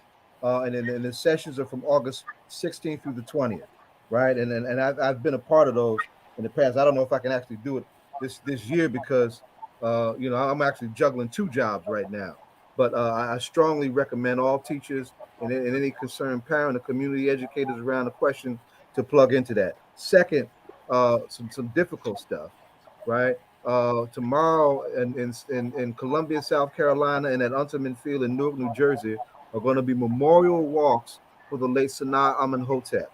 Sanaa Amenhotep is the daughter of our beloved Sharif Amenhotep, who was killed senselessly in some senseless violence down in South Carolina several months ago. August 4th would have been her sweet 16th birthday. So these memorial walks are the beginning of an annual piece to raise up the whole challenge of missing teens and slain teens. And the catalyst of this is actually her mother, Salima Graham. Of course, Sharif made the story of his daughter being missing a national story because he went from our hood all the way down in South Carolina and shook Columbia up with the aid of my comrades who were in the New Black Panther Party under Sister Crystal Muhammad. So tomorrow, Unterman Field locally at 8 o'clock, all right, for that walk. At the same time, for those who can't do that, Mayor Rasbaraka is doing his men's breakfast, and that's going to be at Central High afternoon on Treat Place. That's that short street behind the Source of Knowledge bookstore. They're going to have a big book fest that will also include Umar Johnson and, of course, Mayor Rasbaraka and Lloyd Strayhorn as well. Finally, this is Black August. We didn't get a chance really to talk about that. I wanted to have Akinyele Umoja on for Black August. Black August is a month that highlights the resistance of our ancestors in the most uncompromising ways and highlights the critical need for support of our political prisoners. Inspired by the deaths of both Jonathan Jackson and George Jackson. Jonathan was killed on August 7th in 1970, trying to literally rescue somebody out of court in Marin County, only 17 years old. And George was assassinated in a similar in-prison kind of thing back on August 21st, 71. This is George's 50th anniversary, right? This is the 50th anniversary. And of course, his assassination date falls on the same day that Nat Turner launched the epic Nat Turner uprising in Southampton, Virginia. So this is Black August. So I want folks to appreciate that. I want folks, when you see there's more activity this particular Black August around the country than we've seen in a while, which is healthy. But if you see anything around Black August in support of our political prisoners, we're concerned about Sundiata in New Jersey because we're responsible for that in New Jersey. Plug into that. Plug into that. Jay. It looks like we have our announcements off, and I think that we are done for another week. So thank you, everyone. Thanks for all our guests. Thanks for the Congressman for coming on, and also Bashir. Thank you for that was a great first hour, man. Oh man, awesome. That we're learning a whole lot. You and Anthony Browder, all good, man. So I appreciate you. Appreciate you coming back. Appreciate the Congressman. Appreciate Dr. Stephanie James for trying to make it on.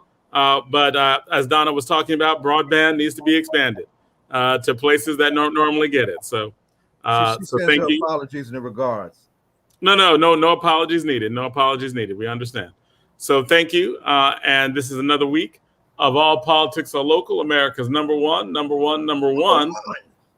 political hip hop radio talk show. You're not gonna let Bashir say that? Oh, Bashir, come on. Oh, brother. Got to do it. Oh, man. Tune in next week to the All Politics Are Local radio show. The number one. That's